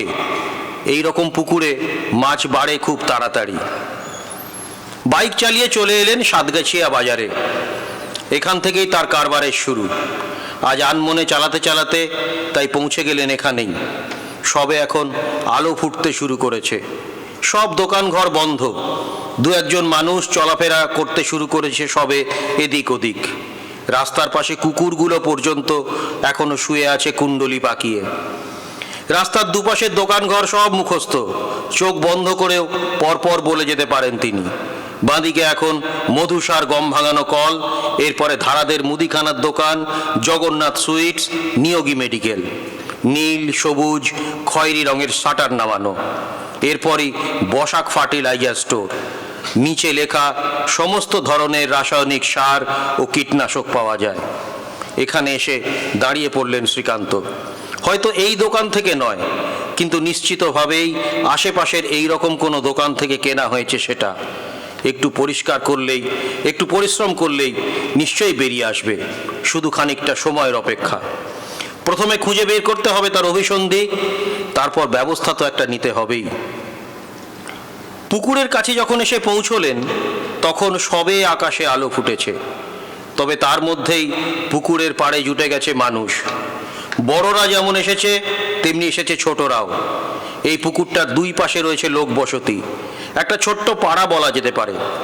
বছরের একটা দিন এই পাড়ার প্রতিটা ঘরে তিনি পৌঁছে দেন একটা করে বড় মাছ, সম্পর্ক আর বিশ্বাস রক্ষা করার পুরস্কার হিসেবে। রাস্তার পাশে বাইকটা দাঁড় করিয়ে পুকুরের দিকে তাকালেন শ্রীকান্ত। এখান থেকেই দেখা যাচ্ছে পেটের সাদা দিকটা উল্টিয়ে পুকুরে ভেসে বেড়াচ্ছে অজস্র মাছ। সকালের প্রথম আলো পড়ে ঝকমক করছে সেগুলো। প্রথমে আগলদার ছেলেটাকে খুঁজে বের করতে চাইলেন তিনি, পারলে সবার সামনে একটা চর বসিয়ে দিতেন গালে, কিন্তু দেখলেন ছেলেটা নেমে পড়েছে জলে জেলেদের সাহায্য করতে। গোবর্ধন তাকে দেখে হাত তুলে ডাকলো, বলল, সব মাছ একসঙ্গে তুলে লাভ নেই ঠাকুর, প্রথমে ওপর খানিকটা তুলে দিচ্ছি, তুমি বাজারে পাঠাও, তারপর পরের ক্ষেপে আবার তুলছি। সব এক বাজারে পাঠিও না, দেখো খেতে পারবে না। শ্রীকান্ত বললেন, এসব তোমরাই ঠিক করো, আমি খবর পাঠিয়েছি, গাড়ি আসছে। ঘাটের কাছে অনেক লোক। শ্রীকান্ত এগিয়ে গেলেন ঘাট ছাড়িয়ে। এদিকটায় কলা গাছের ঝোপ। কিছুদিন আগেই পাটকাঠির ডগায় সুতো দিয়ে বড়শি বেঁধে নলি ঝুলিয়েছিল হয়তো কোনো ছেলে ছোকরা, সেগুলোকে উপড়ে বড়শিগুলো নিয়ে গেছিলেন বাড়িতে। এসব চলতেই থাকে। পুকুর লিজ নিলে এসব নিয়মিত ব্যাপার, উল্লেখ করার মতো কিছু নয়। ঠিক এই সময় তার চোখে পড়ল জলের ধারে একটা গর্ত, সেখান থেকে মুখ বার করে রয়েছে একটা জলঢোড়া সাপ। তবে সাপটার মুখ জলের তলায়। পাশ দিয়ে জুতো পায়ে মশমশ করে হেঁটে গেলেও যখন সে নড়াচড়া করল না, বোঝা গেল তখনই সম্ভবত আর বেঁচে নেই। পাড়ে দাঁড়িয়ে আছে অনেক মানুষ, সম্ভবত সেই ভিড়ে লুকিয়ে আছে সেই দুষ্কৃতকারীও। অন্তত তাদের খবর দেওয়ার লোকজন তো আছেই। বের করতে হবে, খুঁজে বের করতে হবে তাদেরকেও। সময়ের হাওয়া পেলেই বেরিয়ে পড়বে সব কিছুই, তখন সুদে আসলে উসুল করতে হবে সব। ওপাশ থেকে টানা জাল টেনে নিয়ে আসছে গোবর্ধনের দল। জলের মাঝখানে অন্য দিনের মতো কোনো মাছ আর লাফ দিয়ে উঠছে না, ঘাই মারছে না বা লেজা দিয়ে জল ছিট করছে না। একবার হয়তো তোলা হয়ে গেছে, তবুও এখনো বেশ কিছু বড় মাছ ভেসে বেড়াচ্ছে জালের ফাঁদে। ছোটখাটো চ্যাংপুটির দল ভাসতে ভাসতে সামনে এলে ঢেউ দিয়ে সেগুলো একপাশে সরিয়ে দিচ্ছে জেলেরা। ওদের চলার গতিতে জলে ঢেউ উঠছে ছোট বড়। সবাই যথাসম্ভব তাড়াতাড়ি চাইছে বড় মাছগুলো অন্তত তুলে নিতে। হঠাৎ করে শ্রীকান্ত দেখতে পেলেন জলের ঢেউ লেগে ওই ঢোঁড়া সাপটাও বেরিয়ে পড়েছে গর্ত থেকে। সারা জীবন অন্যের গর্তে লুকিয়ে থেকে শিকার করা চতুর প্রাণীটা এখন নিজেই শিকার। ধন্যবাদ। ধন্যবাদ। আমরা অরিন্দম গোস্বামীর গল্প শুনলাম। আমরা এখন গল্প পাঠেই থাকবো। এখন নন্দিতা আচার্য, তাকে তার গল্প পাঠের জন্য আমন্ত্রণ জানাচ্ছি। আমি খুব ছোটই একটা গল্প নিয়ে এসেছি পড়ব বলে, তা সেটাই এখন পড়ছি। এত ছোট গল্প এই ফার্স্ট লিখলাম, আমি জানি না কেমন হয়েছে, হয়তো গল্প তেমন হয়নি। যাই হোক, সেটা আপনারা যারা শুনবেন তারা বুঝতে পারবেন। আমার গল্পের নাম বাড়ি। শিউলি গাছের তলায় শুয়ে সে পরিষ্কার দেখছিল নীল আকাশে সাদা মেঘ, শিউলির ডালপালায় নকশা কাটা একফালি আকাশ। শুয়োরা বেরিয়ে এসে যদি গায়ে ওঠে। তারপর মনে পড়ল শুয়োপোকার জন্য সে একখানি বাড়ি করেছে জুতোর বাক্সের ভেতর। সেখানে ফ্রিজ না থাকলেও ওষুধের শিশির ছোট্ট ঢাকনায় জল আছে। পুঁটি শুয়োদের খাবার এনে দিয়েছে। অতঃপর বাড়ি সম্পূর্ণ। এবার সে লুকিয়ে বাগানের ভেতর লেবু গাছের ঝোপের তলায় রেখে দিয়ে এসেছে তার নিজের হাতে বানানো শুয়োদের বাড়ি। পুটিদের বেড়ার ঘরটা ওর বড় ভালো লাগে। ওখানে গেলে কৌটো থেকে ধান বার করে পাখিদের খাওয়ায় সে। 10 বাড়ি কাজ করা পুটির মা চাল বেচে এই ধান কৌটোয় রাখে পাখিদের জন্য। মাকে অলিভিয়ার মামনি বলে, ওদের সঙ্গে মিশতে দাও কেন বাচ্চাকে, 4টি গালাগাল শিখবে, মাথায় উকুন হবে। অলিভিয়া ওর যতই বন্ধু হোক না কেন মনে হয় দেয় অলিভিয়ার মামনিকে আড়ি করে। বাবা বলে, বাচ্চাকে সবার সঙ্গে মিশতে দাও, কিচ্ছু ক্ষতি হবে না। গায়ের ওপর একটা শিউলি ঝরে পড়ল। সে চোখ বুজে গন্ধ নেয়। সেইভাবেই বলে ওঠে, মা দরজা খোলো, আমি এসেছি। কেমন জানি মনে হয় অনেক দিন সে বাড়ির বাইরে, কিন্তু কেন? শুধু মা নয়, বাবাকেও যেন সে বহুদিন দেখেনি। মা কি এখন ঘুমোচ্ছে নাকি স্নানে গেছে তাই দরজা খুলছে না? মাথায় গামছা দিয়ে চুল জড়িয়ে যখন বাথরুম থেকে বেরোয় তার মা, সে হাঁ করে তাকিয়ে দেখে কি সুন্দর টিভির পর্দা থেকে উঠে আসা সিনেমার রাজকন্যা যেন। শিউলিতে ভরে থাকা বাগানে টকটকে এই লাল পথ, এখনো একটা দুটো শিউলি আর খসে যাওয়া পাতা। সেখানেই পিঠ পেতে শুয়ে আছে ও। ওমা, সেও তো গায়ে একটা মোটকা জ্যাকেট পরেছে। সেখানে কটা শুকনো পাতা লেগে আছে ব্যথার মতো। হ্যাঁ, কোথায় একটা ব্যথা হচ্ছে তার, বুঝতে পারে না ঠিক কোথায়, মাথায় নাকি বুকে অথবা পায়ে। বেশ হয় মা বেরিয়ে এসে তাকে এমন দেখলে সে খিলখিল করে হাসবে, সহজে উঠবে না। এমনকি বাবা স্কুটি নিয়ে অফিসের ল্যাব থেকে ফিরলেও সে মেইন দরজার রাস্তা জুড়ে এমন করে শুয়ে থাকবে। কেন তার বাবা মায়ের সঙ্গে এতদিন পরে দেখা হবে? দুঃখ হয় না বুঝি? শ্রবস্তির আজ অফ ডে, কলেজে গেছিল অন্য কাজে, তাই তাড়াতাড়ি ফেরা। এখানে ও 3 দিন থাকে, বাকি কদিন থাকে বালিগঞ্জে নিজেদের বাড়িতে। শ্রীপুর কলেজের অধ্যাপিকা সে। গঙ্গার ধারে একটা বাড়ির শখ ছিল ওর। শ্রবস্তির স্বামী কাজের সূত্রে সারা পৃথিবী ঘুরে বেড়ায়, অঢেল ইনকাম তার। একটা কেন, একাধিক বাড়ি কেনার ক্ষমতা রয়েছে। দালাল মারফত বেশ কয়েক বছর হলেও এ বাড়ি কিনেছে তারা, ছিমছাম সুন্দর এক দোতলা বাড়ি। কেনার সময় এক ভদ্রমহিলা ছিলেন, বলছিলেন এটা ছোট ভাইয়ের বাড়ি। ভাই আর ভাইয়ের বউ দুজন নেই, অকালে চলে গেলেন। এখন বাড়ি বিক্রির সব দায়িত্ব তিনি নিয়েছেন। গেট খুলে ঢুকতে গিয়ে আঁতকে উঠেছিল শ্রবস্তি। পেছনের গ্যারেজে গাড়ি রাখতে গেছে ড্রাইভার। ম্যাডামের চিৎকারে সেও দৌড়ে এলো। শিউলি গাছের তলায় লাল জ্যাকেট গায়ে একটা খুব সুন্দর মেয়ে সবাসনের মতো শুয়ে আছে। কেউ এমন করে অচেনা বাড়িতে ঢুকে শুয়ে আছে? কথাবার্তার আওয়াজে মেয়েটি চোখ খুলে তাকায়, কেমন বিপন্নতা সেই দৃষ্টিতে। ওরা কিছু বলার আগেই মেয়েটি ভূমিশয্যা থেকে উঠে বসে আনমনে নিচু স্বরে বলে, তোমরা কে? এটা আমাদের বাড়ি, অনেকদিন আসি না। বাবা মায়ের সঙ্গে দেখা করব, কেন আসিনি তা বলতে পারছি না। মা নিশ্চয়ই খুব রাগ করে আছে, তাকে সারপ্রাইজ দেব বলে মায়ের প্রিয় শিউলি গাছের তলায় শুয়ে আছি।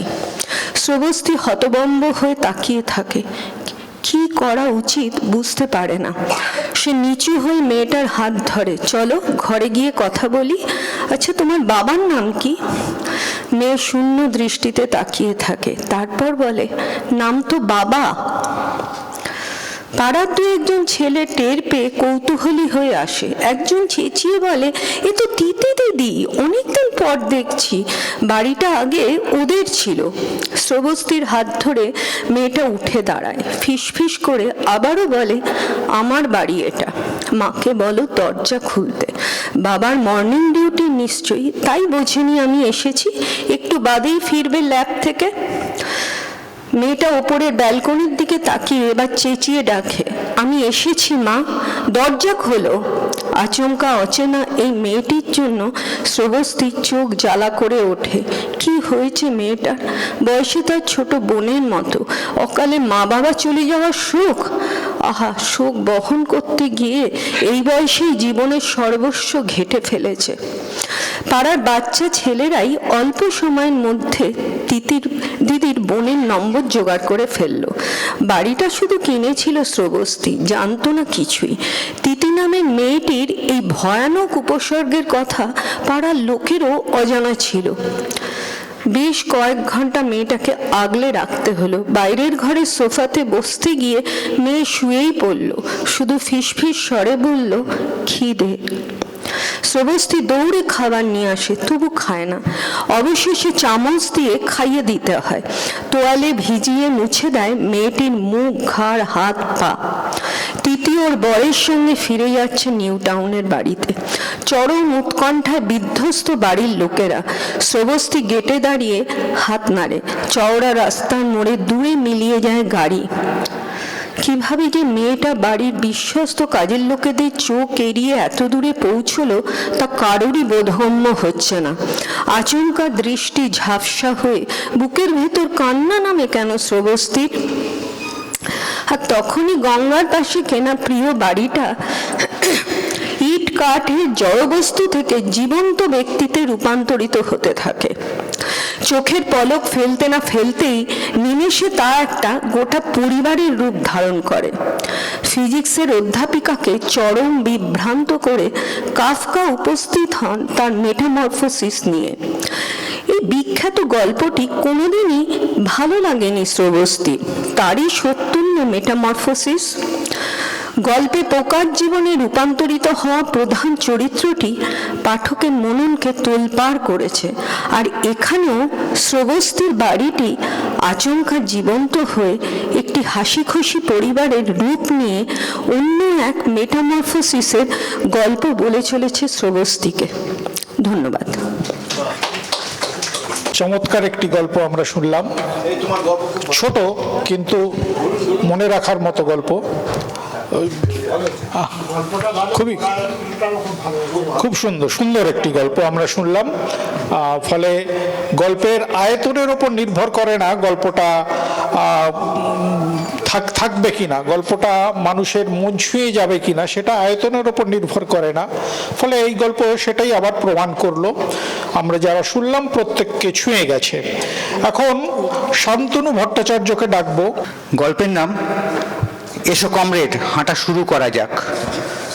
গাড়ি ছাড়তে ছাড়তে সেই বিকেলই হয়ে গেল। গাড়িতে আমরা সবাই দাঁড়িয়ে, শুধু একজন শুয়ে আছেন।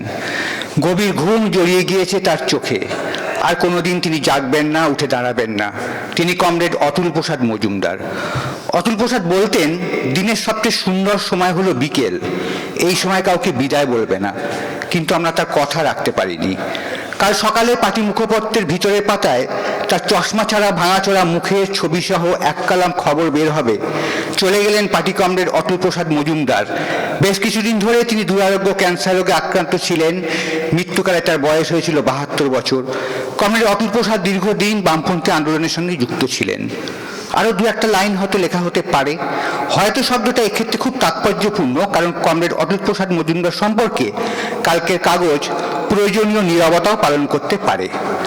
কয়েকজন চেনা অচেনা মানুষ দুই সারিতে ভাগ হয়ে বাড়ি থেকে সরু রাস্তা ধরে সামনের বড় রাস্তা অবধি কমরেড অতুল প্রসাদের দেহটাকে এগিয়ে দিয়ে ফিরে গেলেন। আকাশের গায়ে ছড়াতে শুরু করেছে সাদা কুয়াশা। কুয়াশা রঙের মালা আর চাদরে গাড়ির এই ছোট পরিসরে কমরেড অতুল প্রসাদ যেন ঘুমিয়েও জেগে রয়েছেন। হঠাৎ আমার চোখ থেমে গেল কমরেডের চোখে থাকা চশমার ডান কাছে। রীতিমাফিক ম্যাটাডোরে মাথায় উঠতে থাকা কাস্তে হাতুড়ে তারা আঁকা লাল ঝান্ডা দুটোর একটার প্রতিবিম্ব ভেসে উঠেছে ডান কাছে। চোখের কাছে অস্থির হয়ে উঠেছে লাল ঝান্ডাটা। বাঁ চোখে তাকালাম, একই দৃশ্য সেখানেও। ম্যাটাডোরের মাথায় থাকা বাঁ দিকের পতাকাটা উড়ে চলেছে বাঁ চোখের কাছে। কালো ফ্রেমের ভিতর ছোট লাল ঝান্ডা দুটোকে আরো ভালো করে দেখার আশায় আমি কমরেড অতুল প্রসাদের পায়ের কাছে বসে পড়লাম। বাকি পথটা পেরিয়ে গেলাম কমরেডের চোখে চোখ রেখে। শ্মশানে মোট 4টে বডি শোয়ানো ছিল, তার মধ্যে একটা আমাদের কমরেডের, বাকি প্রায় একই রকম সাদা ফুলমালায় সজ্জিত সবাই। শুধু একটা দেহ ছিল অন্যরকম। বাঁশের খাটিয়ায় দড়িতে বাঁধা সেই দেহটার ওপর রাখা ছিল না একটাও ফুল, পাশে জ্বলছিল না কোনো ধূপ। দেখলে বোঝা যায় দারিদ্র রোগের সঙ্গে দীর্ঘ এক যুদ্ধ জারি রেখেছিলেন এই পুরুষটি।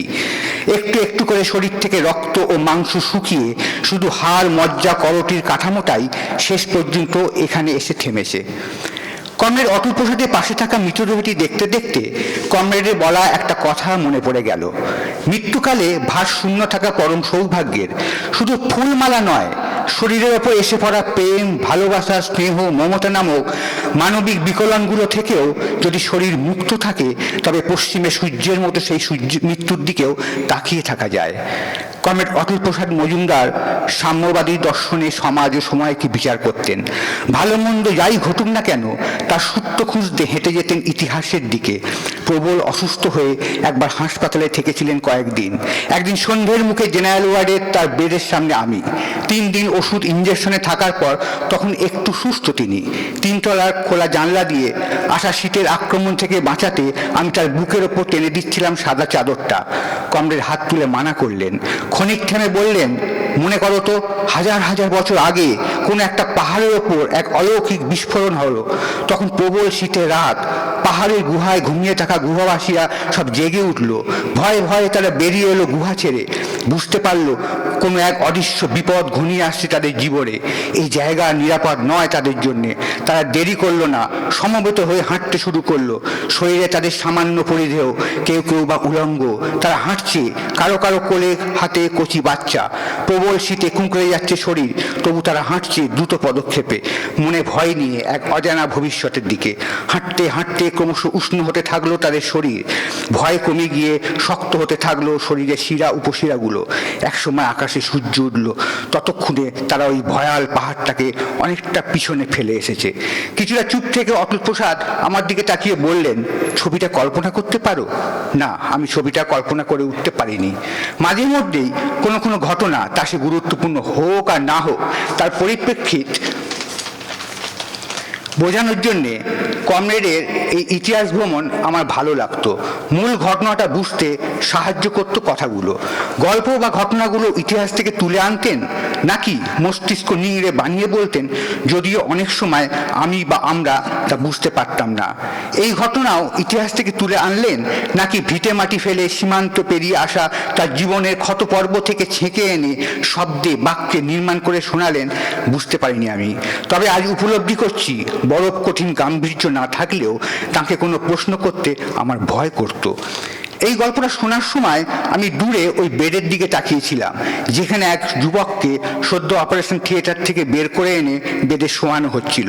আততায়ী বোধহয় কাঁচা ছিল, তাই খুব কাছ থেকে গুলি চালালেও গুলিটা যুবকের বুকে না লেগে কাঁচ ছুঁয়ে বেরিয়ে যায়। যুবকটিও থেকে যায় পৃথিবীতে। পরে কমরেড অতুল প্রসাদ ঘটনাটা শুনে বলেছিলেন, ছেলেটার ওপর অনেক দায়িত্ব পড়ে গেল, ওকে এবার নিশানা নিখুঁত রাখতে হবে। একটু ভালো হলে কথা বলবো ওর সঙ্গে। যদিও 2 দিন পর ছুটি হয়ে যাওয়া কমরেডের সুযোগ হয়নি যুবকটির সঙ্গে কথা বলার। হাসপাতালের সিঁড়ি ভেঙে বেশ কিছুটা রাস্তা হেঁটে এসে অতুল প্রসাদ সেদিন গাড়িতে উঠেছিলেন। গাড়িতে ওঠার আগে বলেছিলেন, এখন তো সুস্থই আছি, চলো না সবাই মিলে আরেকটু হাঁটি, তারপর না হয় গাড়িতে উঠবো। আমরা বাধা দিই, একেবারে নয়, সারা জীবন অনেক হাঁটাহাঁটি হলো। ট্যাক্সি ছুটছিল কমরেড অতুল প্রসাদের বাড়ির দিকে। চেনা সব রাস্তা, জানলার বাইরে আমাদের চোখের ওপর সব পরিচিত দৃশ্য। অতুল প্রসাদ কথা বলছিলেন অল্প অল্প, একটু থেমে থেমে। কিছুক্ষণ চুপ থাকার পর হঠাৎ বললেন, এই দাঁড়াও দাঁড়াও। আমরা অবাক। কমরেড বললেন, ওই দেখো সাপুরে, চলো একটু সাপ খেলা দেখি। আমি বিরক্ত হলাম, আমাদের ওখানেও সাপুরে যায়, পরে সাপ খেলা দেখা যাবে, এত খামখেয়ালি চলে না। কমরেডের কথায় ড্রাইভার ট্যাক্সি থামিয়ে দিয়েছিল। আমার নির্দেশে আবার ট্যাক্সি গতি নিল। কিছুটা গম্ভীর হয়ে পড়লেন কমরেড অতুল প্রসাদ। একসময় গম্ভীর স্বরেই প্রশ্ন করলেন, তোমার বাড়ির সামনে যে সাপটা ঘোরাঘুরি করে তাকে কি এখনো দেখা যায়? হঠাৎ এরকম প্রশ্নে কিছুটা অবাক হই। তার মুখের দিকে দৃষ্টি ফেলি। তিনি সামনে তাকিয়ে আছেন। আমার বাড়ির নিচে কাদা পাঁক ভর্তি একটা কাঁচা নর্দমা আছে। জলের পোকা, কেঁচো, ব্যাঙের বাচ্চা ছাড়াও একটা সাপকে মাঝে মধ্যে দেখা যায় কাঁচা পাঁকের মধ্যে এঁকে বেঁকে এগিয়ে যেতে। কালো কাদা জলের ভিতর তার শরীরের প্রকৃত বর্ণ বোঝা না গেলেও এটা নিশ্চিত যে ওটা একটা নির্বিষ প্রজাতির প্রতিনিধি। তিনতলা থেকে ঝুঁকলে বাড়ির গা দিয়ে বয়ে চলা নর্দমাটাকে দেখা যায়। কমরেড অতুল প্রসাদ আমার বাড়িতে প্রথমবার এসে তিনতলা থেকে ঝুঁকে খুব মন দিয়ে ড্রেনটাকে দেখেছিলেন। তখন তার চোখেই পড়েছিল ওই সাপটা। 3 দিন পর তিনি বলেছিলেন, শোনো, তোমাদের নিচের ওই নর্দমায় একটা সাপ আছে। আমি 2 দিন ভালো করে ওর ওপর নজর রেখেছিলাম। ও ওখানেই বসবাস করে। তোমরা কিন্তু কেউ ওর কোনো ক্ষতি করবে না, করলে সেটা অন্যায় হবে। চায়ে চুমুক দিয়ে বলেছিলেন, সাপ প্রাণীটা খুব অদ্ভুত, জানো তো, হাত নেই, পা নেই, তবু মানুষের কাছ থেকে কত সমীহ আদায় করে সে। ব্রহ্মাণ্ডের সাপই বোধহয় একমাত্র প্রাণী যাকে হঠাৎ চোখের খুব কাছাকাছি দেখলে শিরদাঁড়ার ভিতর দিয়ে ঠান্ডা রক্ত স্রোত বয়ে চলে। অথচ অত্যন্ত নিরীহ প্রাণীটি ডাকাডাকিও করে না, বড় চোখ করে কারোর দিকে তাকায়ও না। আমি নর্দমাটা কাঁচা থাকার জন্য সরকারকে, অপরিচ্ছন্ন হওয়ার জন্য আশেপাশের মানুষজনকে এবং এরকম একটা বাড়ি ভাড়া পাওয়ার জন্য নিজের ভাগ্যকে দোষারোপ করেছিলেন। কমরেড অতুল প্রসাদ শব্দ না করে হেসে বলেছিলেন, নর্দমাটাকে কে কিভাবে দেখলো সেটা বড় কথা নয়, আসল কথা নর্দমাটা বদলাতে হবে। কে কিভাবে সমাজকে দেখলো সেটা বড় কথা নয়, আসল কথা সমাজটাকে বদলাতে হবে। কমরেড অতুল প্রসাদ মজুমদারের হৃদয়ে গেঁথে যাওয়া কথাগুলো আমিও কয়েকবার উচ্চারণ করেছি, কিন্তু আমার হৃদয়ের নরম মাটিতে কতটা গেঁথে আছে কথাগুলো, প্রশ্নটা রয়ে যাবে জানি। আমার মতো আরও অনেকের ক্ষেত্রেই যারা একসময় অতুল প্রসাদের কাছাকাছি ছিলেন, অতুল প্রসাদ যাদের কমরেড বলে হাঁক পারতেন। কমরেড অতুল প্রসাদ আর নেই, ছিলেন না অনেক দিনই। শুধু তার শরীরটা রয়ে গিয়েছিল এই সবুজ গ্রহে। তার স্বর ও শ্রবণ থেকে হারিয়ে গিয়েছিল কমরেড শব্দটা। এখন আমার চোখের সামনে মধ্যরাতের থকথকে কুয়াশা। কাল সন্ধেয় আংশিক খোলা জানলা দিয়ে ঘরে ঢুকতে থাকা এই কুয়াশা থেকে কমরেড অতুল প্রসাদ বলেছিলেন, পৃথিবীতে ঘটে যাওয়া প্রত্যেকটা যুদ্ধের সঙ্গে জড়িয়ে আছে কুয়াশা। লড়াইতে নামার আগে প্রত্যেক সৈনিকই কখনো না কখনো কুয়াশা জড়ানো পথ পেরিয়ে আসে। কুয়াশা শক্তি যোগায়। কমরেড অতুল প্রসাদও হয়তো এখন দাঁড়িয়ে আছেন আকাশ থেকে নেমে আসা এক নীল কুয়াশাময় পৃথিবীর মাঝে। সামনে এক বিস্তীর্ণ রুক্ষ রণক্ষেত্র। লড়াইয়ের কঠিন মানসিকতায় দৃঢ় মেরুদণ্ডে স্থির হয়ে আছেন ইতিহাস প্রিয় মাস্টারমশাই কমরেড অতুল প্রসাদ মজুমদার। পিছনে তার সঙ্গীরা, উলঙ্গ অর্ধ উলঙ্গ একদল প্রাগৈতিহাসিক মানুষ, একটা ধরা সাপ, কাঁধে ব্যান্ডেজ বাঁধা এক যুবক এবং ফুল না ভাবা সেই অস্থিসার মানুষটা। অতুল প্রসাদের ভারী স্বর শোনা যাচ্ছে, এসো কমরেড, হাঁটা শুরু করা যাক। তার কথাগুলো কুয়াশা আর বাতাসে ভাসতে ভাসতে মিলিয়ে যাচ্ছে অন্তরিক্ষে। একসময় কথাগুলো সব হারিয়ে যাবে, থেকে যাবে শুধু কমরেড শব্দটা। নেক্সট জেনারেশন, উত্তর পুরুষ হিসাবে থেকে যাওয়া এই শব্দটা থেকেই হয়তো আমাকে খুঁজে নিতে হবে আমার পথ। শুধু আমাকে কেন, অতুল প্রসাদের কাছাকাছি থাকা সেই সব কমরেডদেরও যারা গলি রাস্তা থেকে বড় রাস্তা অবধি এগিয়ে দিয়ে গিয়েছিলেন ঘুমিয়ে পড়া অতুল প্রসাদকে। নমস্কার। ধন্যবাদ গল্পকার শান্তনু ভট্টাচার্যকে। এখন গল্পকার মানস মণ্ডলকে আহ্বান করব। নাম প্রতিবাদের পোস্টার।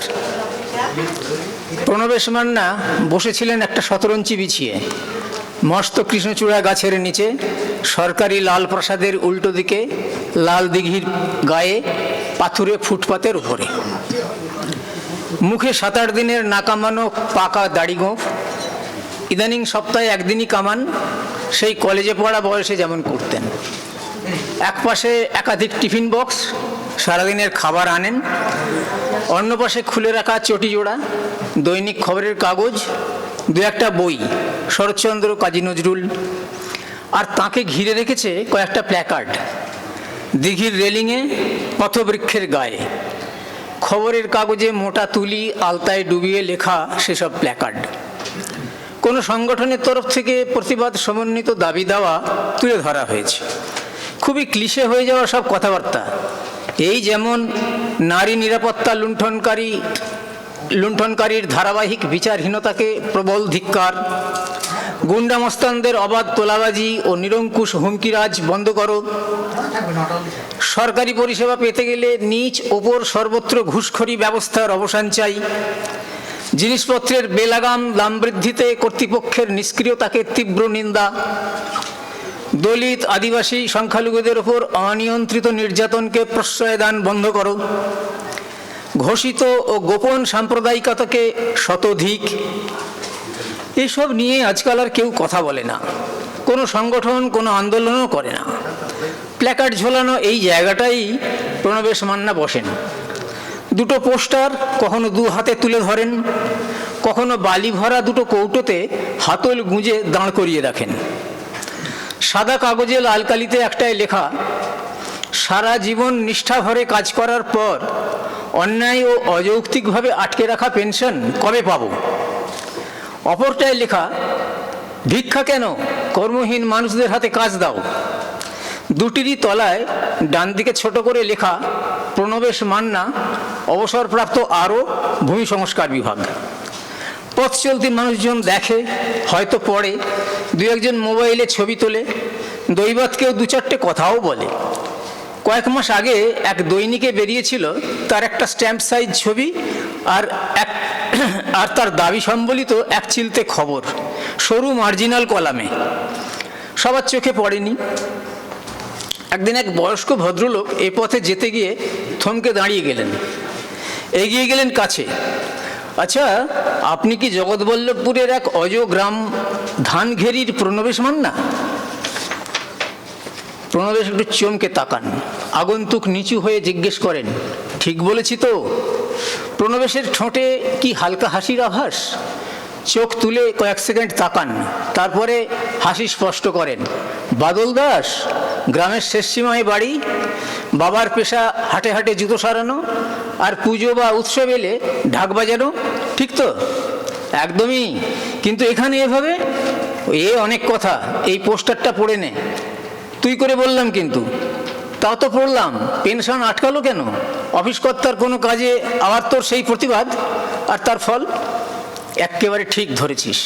সংক্ষেপে জেনে রাখ, আমার থেকে চাকরিতে জুনিয়রকে প্রমোশন দেওয়ার জন্য তার ওপেন পারফরমেন্স রিপোর্ট, মানে ওই কাজকর্মের বিবরণ আর কি, সেটা আমার থেকে বেশি ভালো দেখিয়ে ওপরতলায় পাঠায় আমার তৎকালীন আসানসোল অফিসের কর্তা।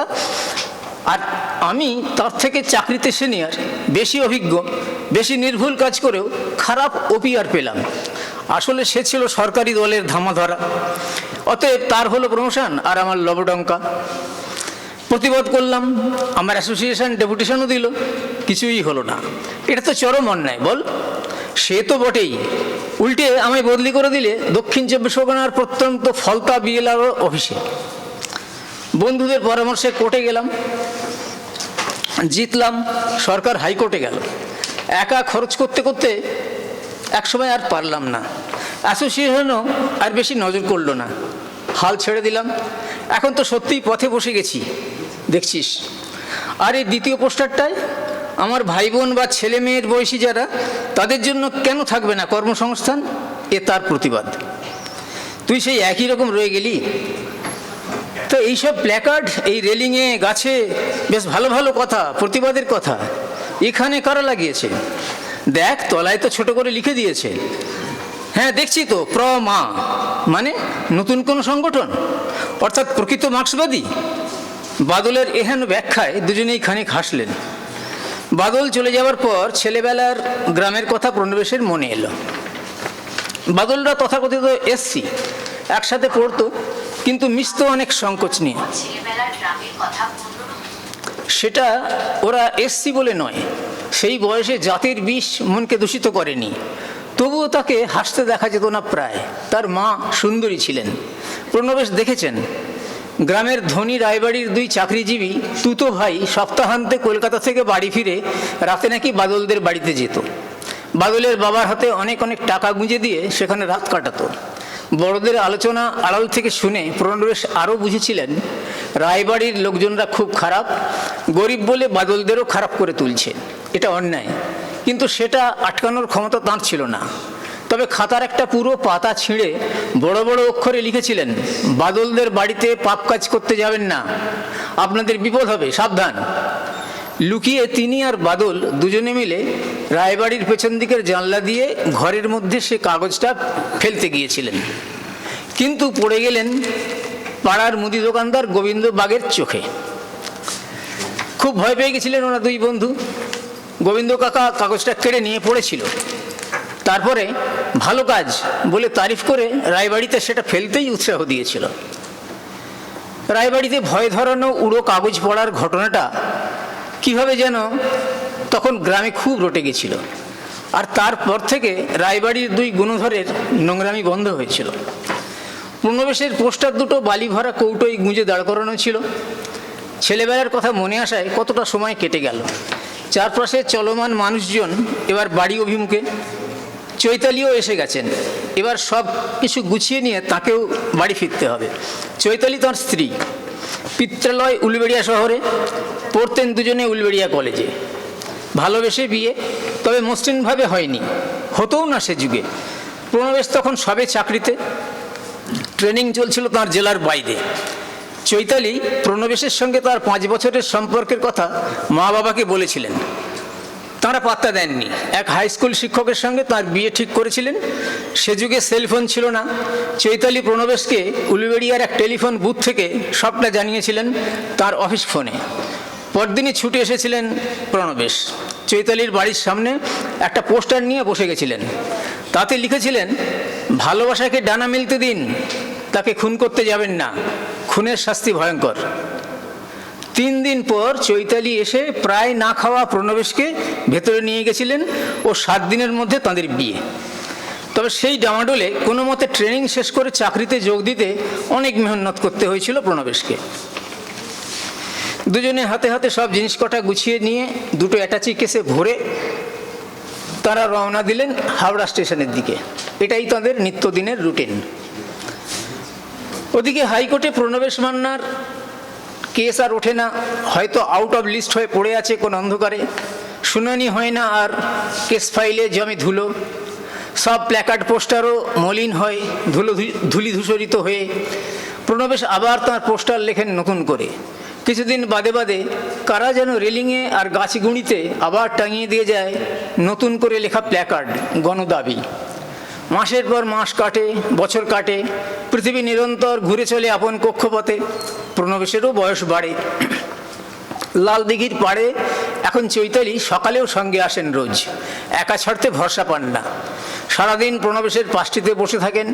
2টো দৈনিক কেনেন, সঙ্গে থাকে কিছু বই পত্রিকা। নিজে পড়েন, প্রণবেশকে পড়ে শোনান। তাঁর চোখ মুখ উজ্জ্বল হয়। পাশ দিয়ে বহমান ব্যস্ত মানব স্রোত। তাদের কৌতূহল দিনে দিনে ডুবে গেছে নির্লিপ্ত প্রাত্যহিকতায়। প্রণবেশের হাসি পায়, বিকট এক হাসি। দমন করেন, লোকে পাগল বলবে প্রণবেশ। তারপর একদিন সরকারের দুর্গে প্রণবেশ মান্নার নিত্য মুষ্টাঘাতও থেমে যায়, সক্ষমতায় টান ধরে। তিনি আর রাজধানীতে আসতে পারেন না, কিন্তু রোজই বসেন বালিতে তার একচিলতে বাড়ির সামনেটায়। মুখের গোঁপদাড়ি আর নিয়ম করে কামানো হয় না। সঙ্গে কিন্তু সেই 2টো পোস্টার, কখনো হাতে কখনো ঠেকানো বাড়ির দেয়ালে। লেখা দুটো আরও উজ্জ্বল, আর হাতের লেখাও কিন্তু আলাদা। শুধু রাজধানীর বুকে লালদিঘির সেই রেলিংয়ে, বৃক্ষ দেওয়ালে আর ঝোলে না উজ্জ্বল প্ল্যাকার্ড। সেই প্রমা প্রকৃত মার্ক্সবাদী নাকি প্রতিবাদী মানুষ, নাকি এখন আর পেরে ওঠেন না সেই জন্য?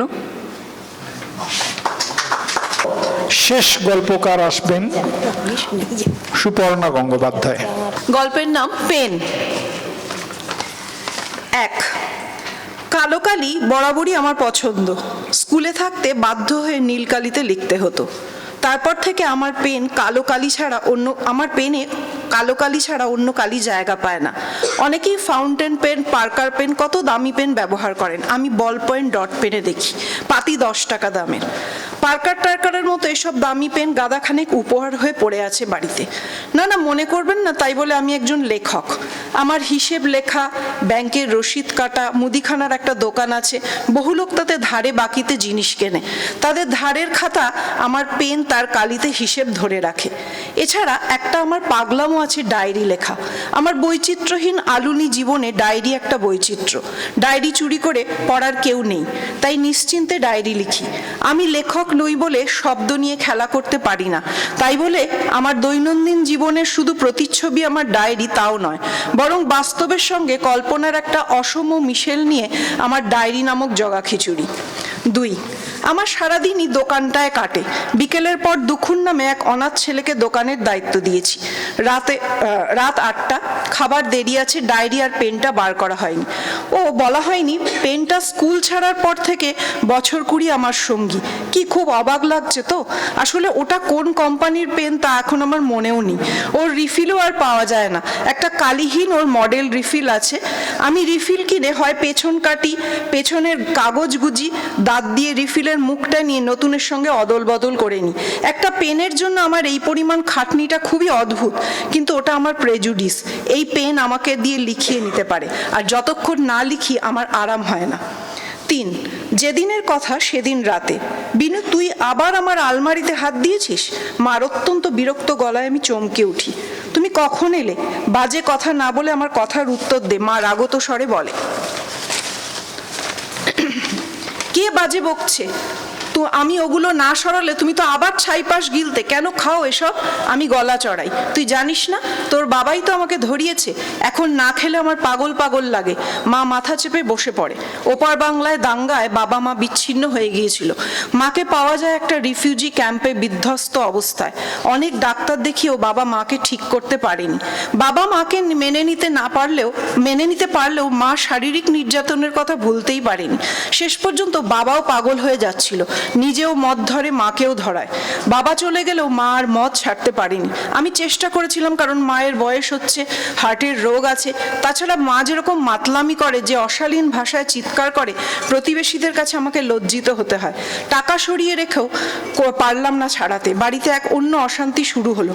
তোমার জন্য তো জীবনটা হেল হয়ে গেছে আমার। আমি মাকে মায়ের জিনিস এনে দিই। একবার নিজের বাইরে ভাবতে শেখো। তোমার জন্যই তো মৌসুমি। কথাটা শেষ করেই নিজের ঘরে ঢুকে দরজা বন্ধ করে দিই। 4, কাল দাদা বৌদি রুঙ্কা থাকবে, তোমার মায়ের কি ব্যবস্থা করবে ভেবেছো? মৌ মানে আমার বউ মৌসুমি চুল আঁচড়াতে আঁচড়াতে জিজ্ঞেস করলো। আমি প্রমাদ গুনলাম। কাল শালা ও তার পরিবার দিল্লি থেকে আসছে। ওরা এখানে আসলেও সচরাচর থাকে না। মৌয়ের বাপের বাড়ি যাদবপুরে থাকে, কিন্তু মুশকিল হলো বাড়ি সারানোর কাজ চলছে। মৌ তাই 2 দিন এখানেই থাকতে বলেছে। কিন্তু রাত বাড়লেই মায়ের নেশা, অকথ্য গালিগালাজ লজ্জাজনক। একটা কাজ করো না, মাকে ব্যান্ডেলে রেখে আসো। আমাকে চুপ করে থাকতে দেখে মৌসুমি বলল। মাকে ব্যান্ডেলে মামাবাড়ি নিয়ে যাওয়ার জন্য আমার মন সায় দেয়নি। 2 মামাই এখন মারা গিয়েছে, একজন বেঁচে, সেও অথর্ব। ঝামেলার এক শেষ। যেখানে সে এক রাতও কাটায়নি, তাকে নিয়ে যেতে গেলেই তো ঝামেলা। তাহলে আমি বরং ওদের আসতে বারণ করি, ওরা হোটেলে থাকবে। ছেলে মেয়েগুলো রোজ খিস্তি খেয়েও শিখে বড় হচ্ছে, আমার না গলায় দড়ি দিতে ইচ্ছে করে। এবার দাদার সঙ্গে আমি দিল্লি চলে যাবেই, দেখো আমার আর সহ্য হচ্ছে না। আমায় আর কথা বলার সুযোগ না দিয়ে পা ফেলে মৌসুমি ছেলে আর মেয়ের সঙ্গে শুতে চলে যায়।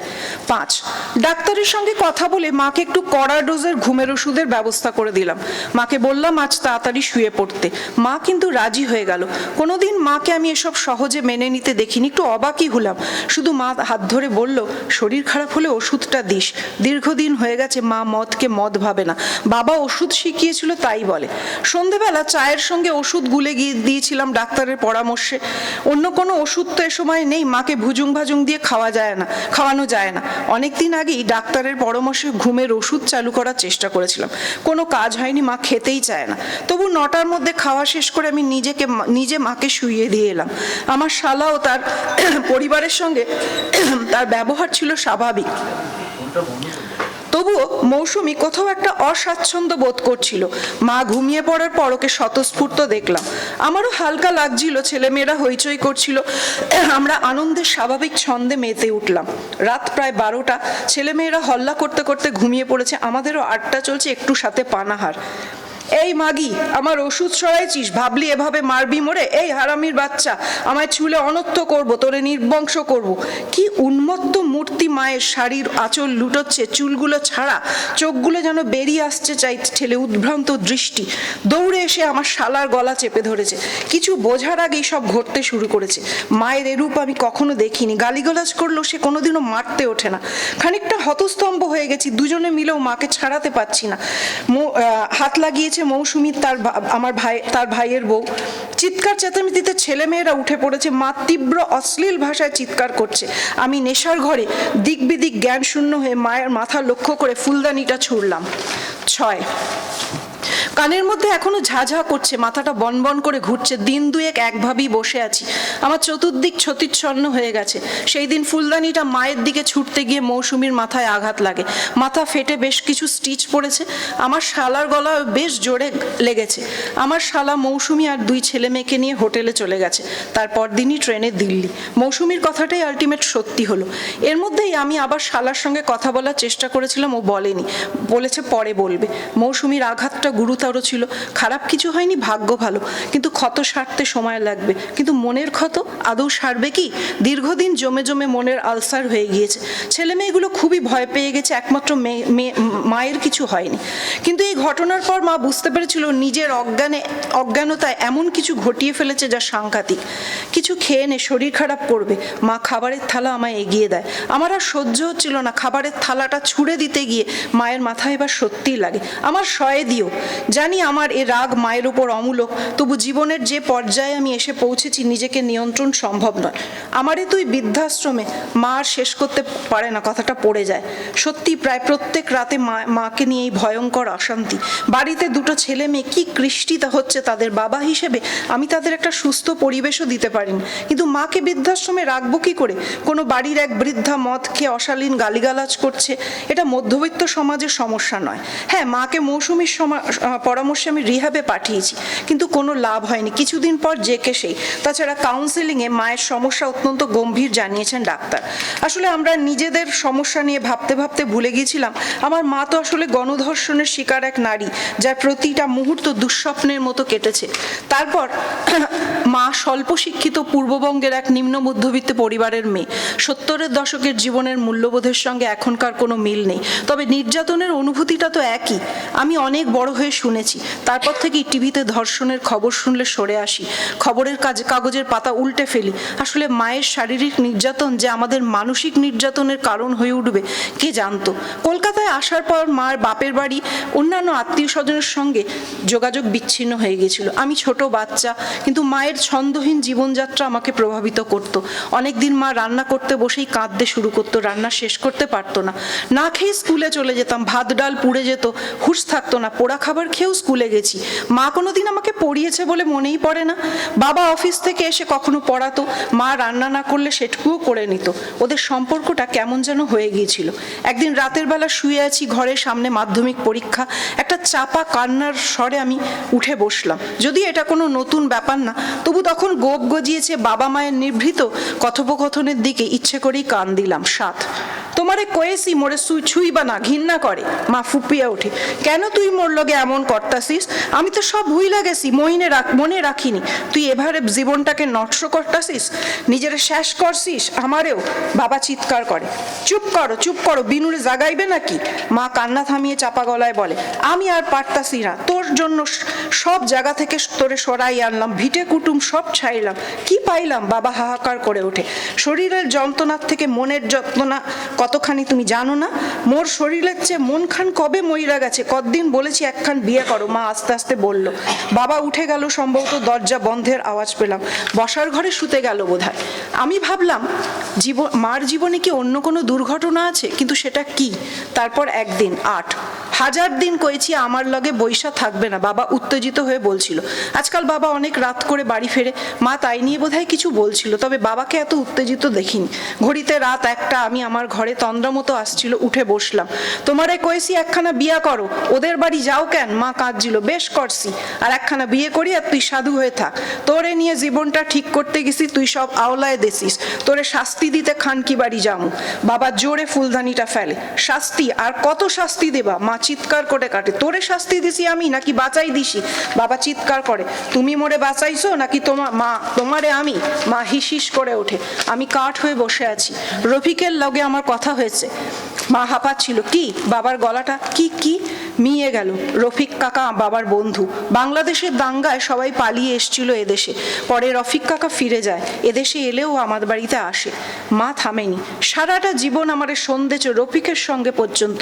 ওরে ঝগড়া করি তারাই দিতেছ, সেবারও আমায় কইয়েছে, নিজের আর ভাইদের পরাণ বাঁচাইতে তুমি আমারে মুসলমানের হাতে তুলায় দিয়েছো। রফিক জানে। ওরে চুপ করাইবার লগে তুমি ওর চরিত্র নিয়ে আমায় সন্দেহ করার নাটক করেছো, আমারে ফাঁকি দিতে পারবে না। মা বলেছিল, চুপ কর মাগি, তোরে ঘরে তুইলা আনছি, আস্তা করে ফেলাই দিইনি। বাবার চিৎকার, খুব জোরে একটা শব্দ, তারপর মায়ের আত্মচিৎকার। সব ভুলে দরজা খুলে আমি ছুটে গেলাম। শয়তান! মায়ের মাথার রক্ত দেখে আমার মাথায় রক্ত উঠে গেল। সারা জীবনের অশান্তি, খারাপ থাকা আমার মধ্যে ঘাতক প্রবৃত্তিকে জাগিয়ে দিল। কোনো কিছু না পেয়ে টেবিলের উপর পড়ে থাকা আমার লেখার পেনটা বাবার হাতে গেঁথে দিলাম। সেদিন যেমন মায়ের মাথায় কাপড় বেঁধে মাঝরাতে সরকারি হাসপাতালে ছুটেছিলাম, আজও তাই করলাম। তখন আমার মায়ের বয়স ছিল 30, আজ 70। আমি মাকে নিয়ে চলে যাবার পর বাবা পেনটা তুলে হাতটা বাঁধে, দুজনেই ডাক্তার দেখিয়ে সুস্থ হয়। বেশ কয়েক মাস বাবা বাড়ি ছিল না। আমি কলকাতার কলেজে ভর্তি হলে বাবা বাড়ি ফেরে। আমার অনুপস্থিতিতে বাবা মাকে মদ ধরায় ওষুধ বলে। মা চিরকাল দুর্বল চিত্ত, বাবাকে সহ্য করতে না পারলেও ছেড়ে থাকতে পারেনি। বাবার সঙ্গে আমার প্রায় কথা বন্ধ হয়ে গিয়েছিল। বাবার হাতের নার্ভে বিপজ্জনকভাবে পেনের সরু মুখটা ঢুকে গিয়েছিল। ক্ষত সাময়িক হলেও পুরো সারেনি। পরে হাতে মারাত্মক ব্যথা হতো। একদিন তীব্র ব্যথাতেই হার্ট ফেল করলো বাবা। বাবার জন্য ভালোবাসা থাকলেও বাবাকে ধর্ষক ভাবতে বাঁধেনি আমার। আবার এও বুঝেছি, প্রাণের ভয়ে বেশিরভাগ মানুষ অনেক কিছুই করতে পারে। মায়ের আঘাত আজকে তেমন গুরুতর নয়। জবানবন্দিতে মা বলেছে, তাকের ওপর থেকে ভারী ফুলদানি মায়ের মাথার উপর পড়েছে। ভিজিটিং আওয়ার্স শুরু হওয়ার বেশ কিছুটা দেরি।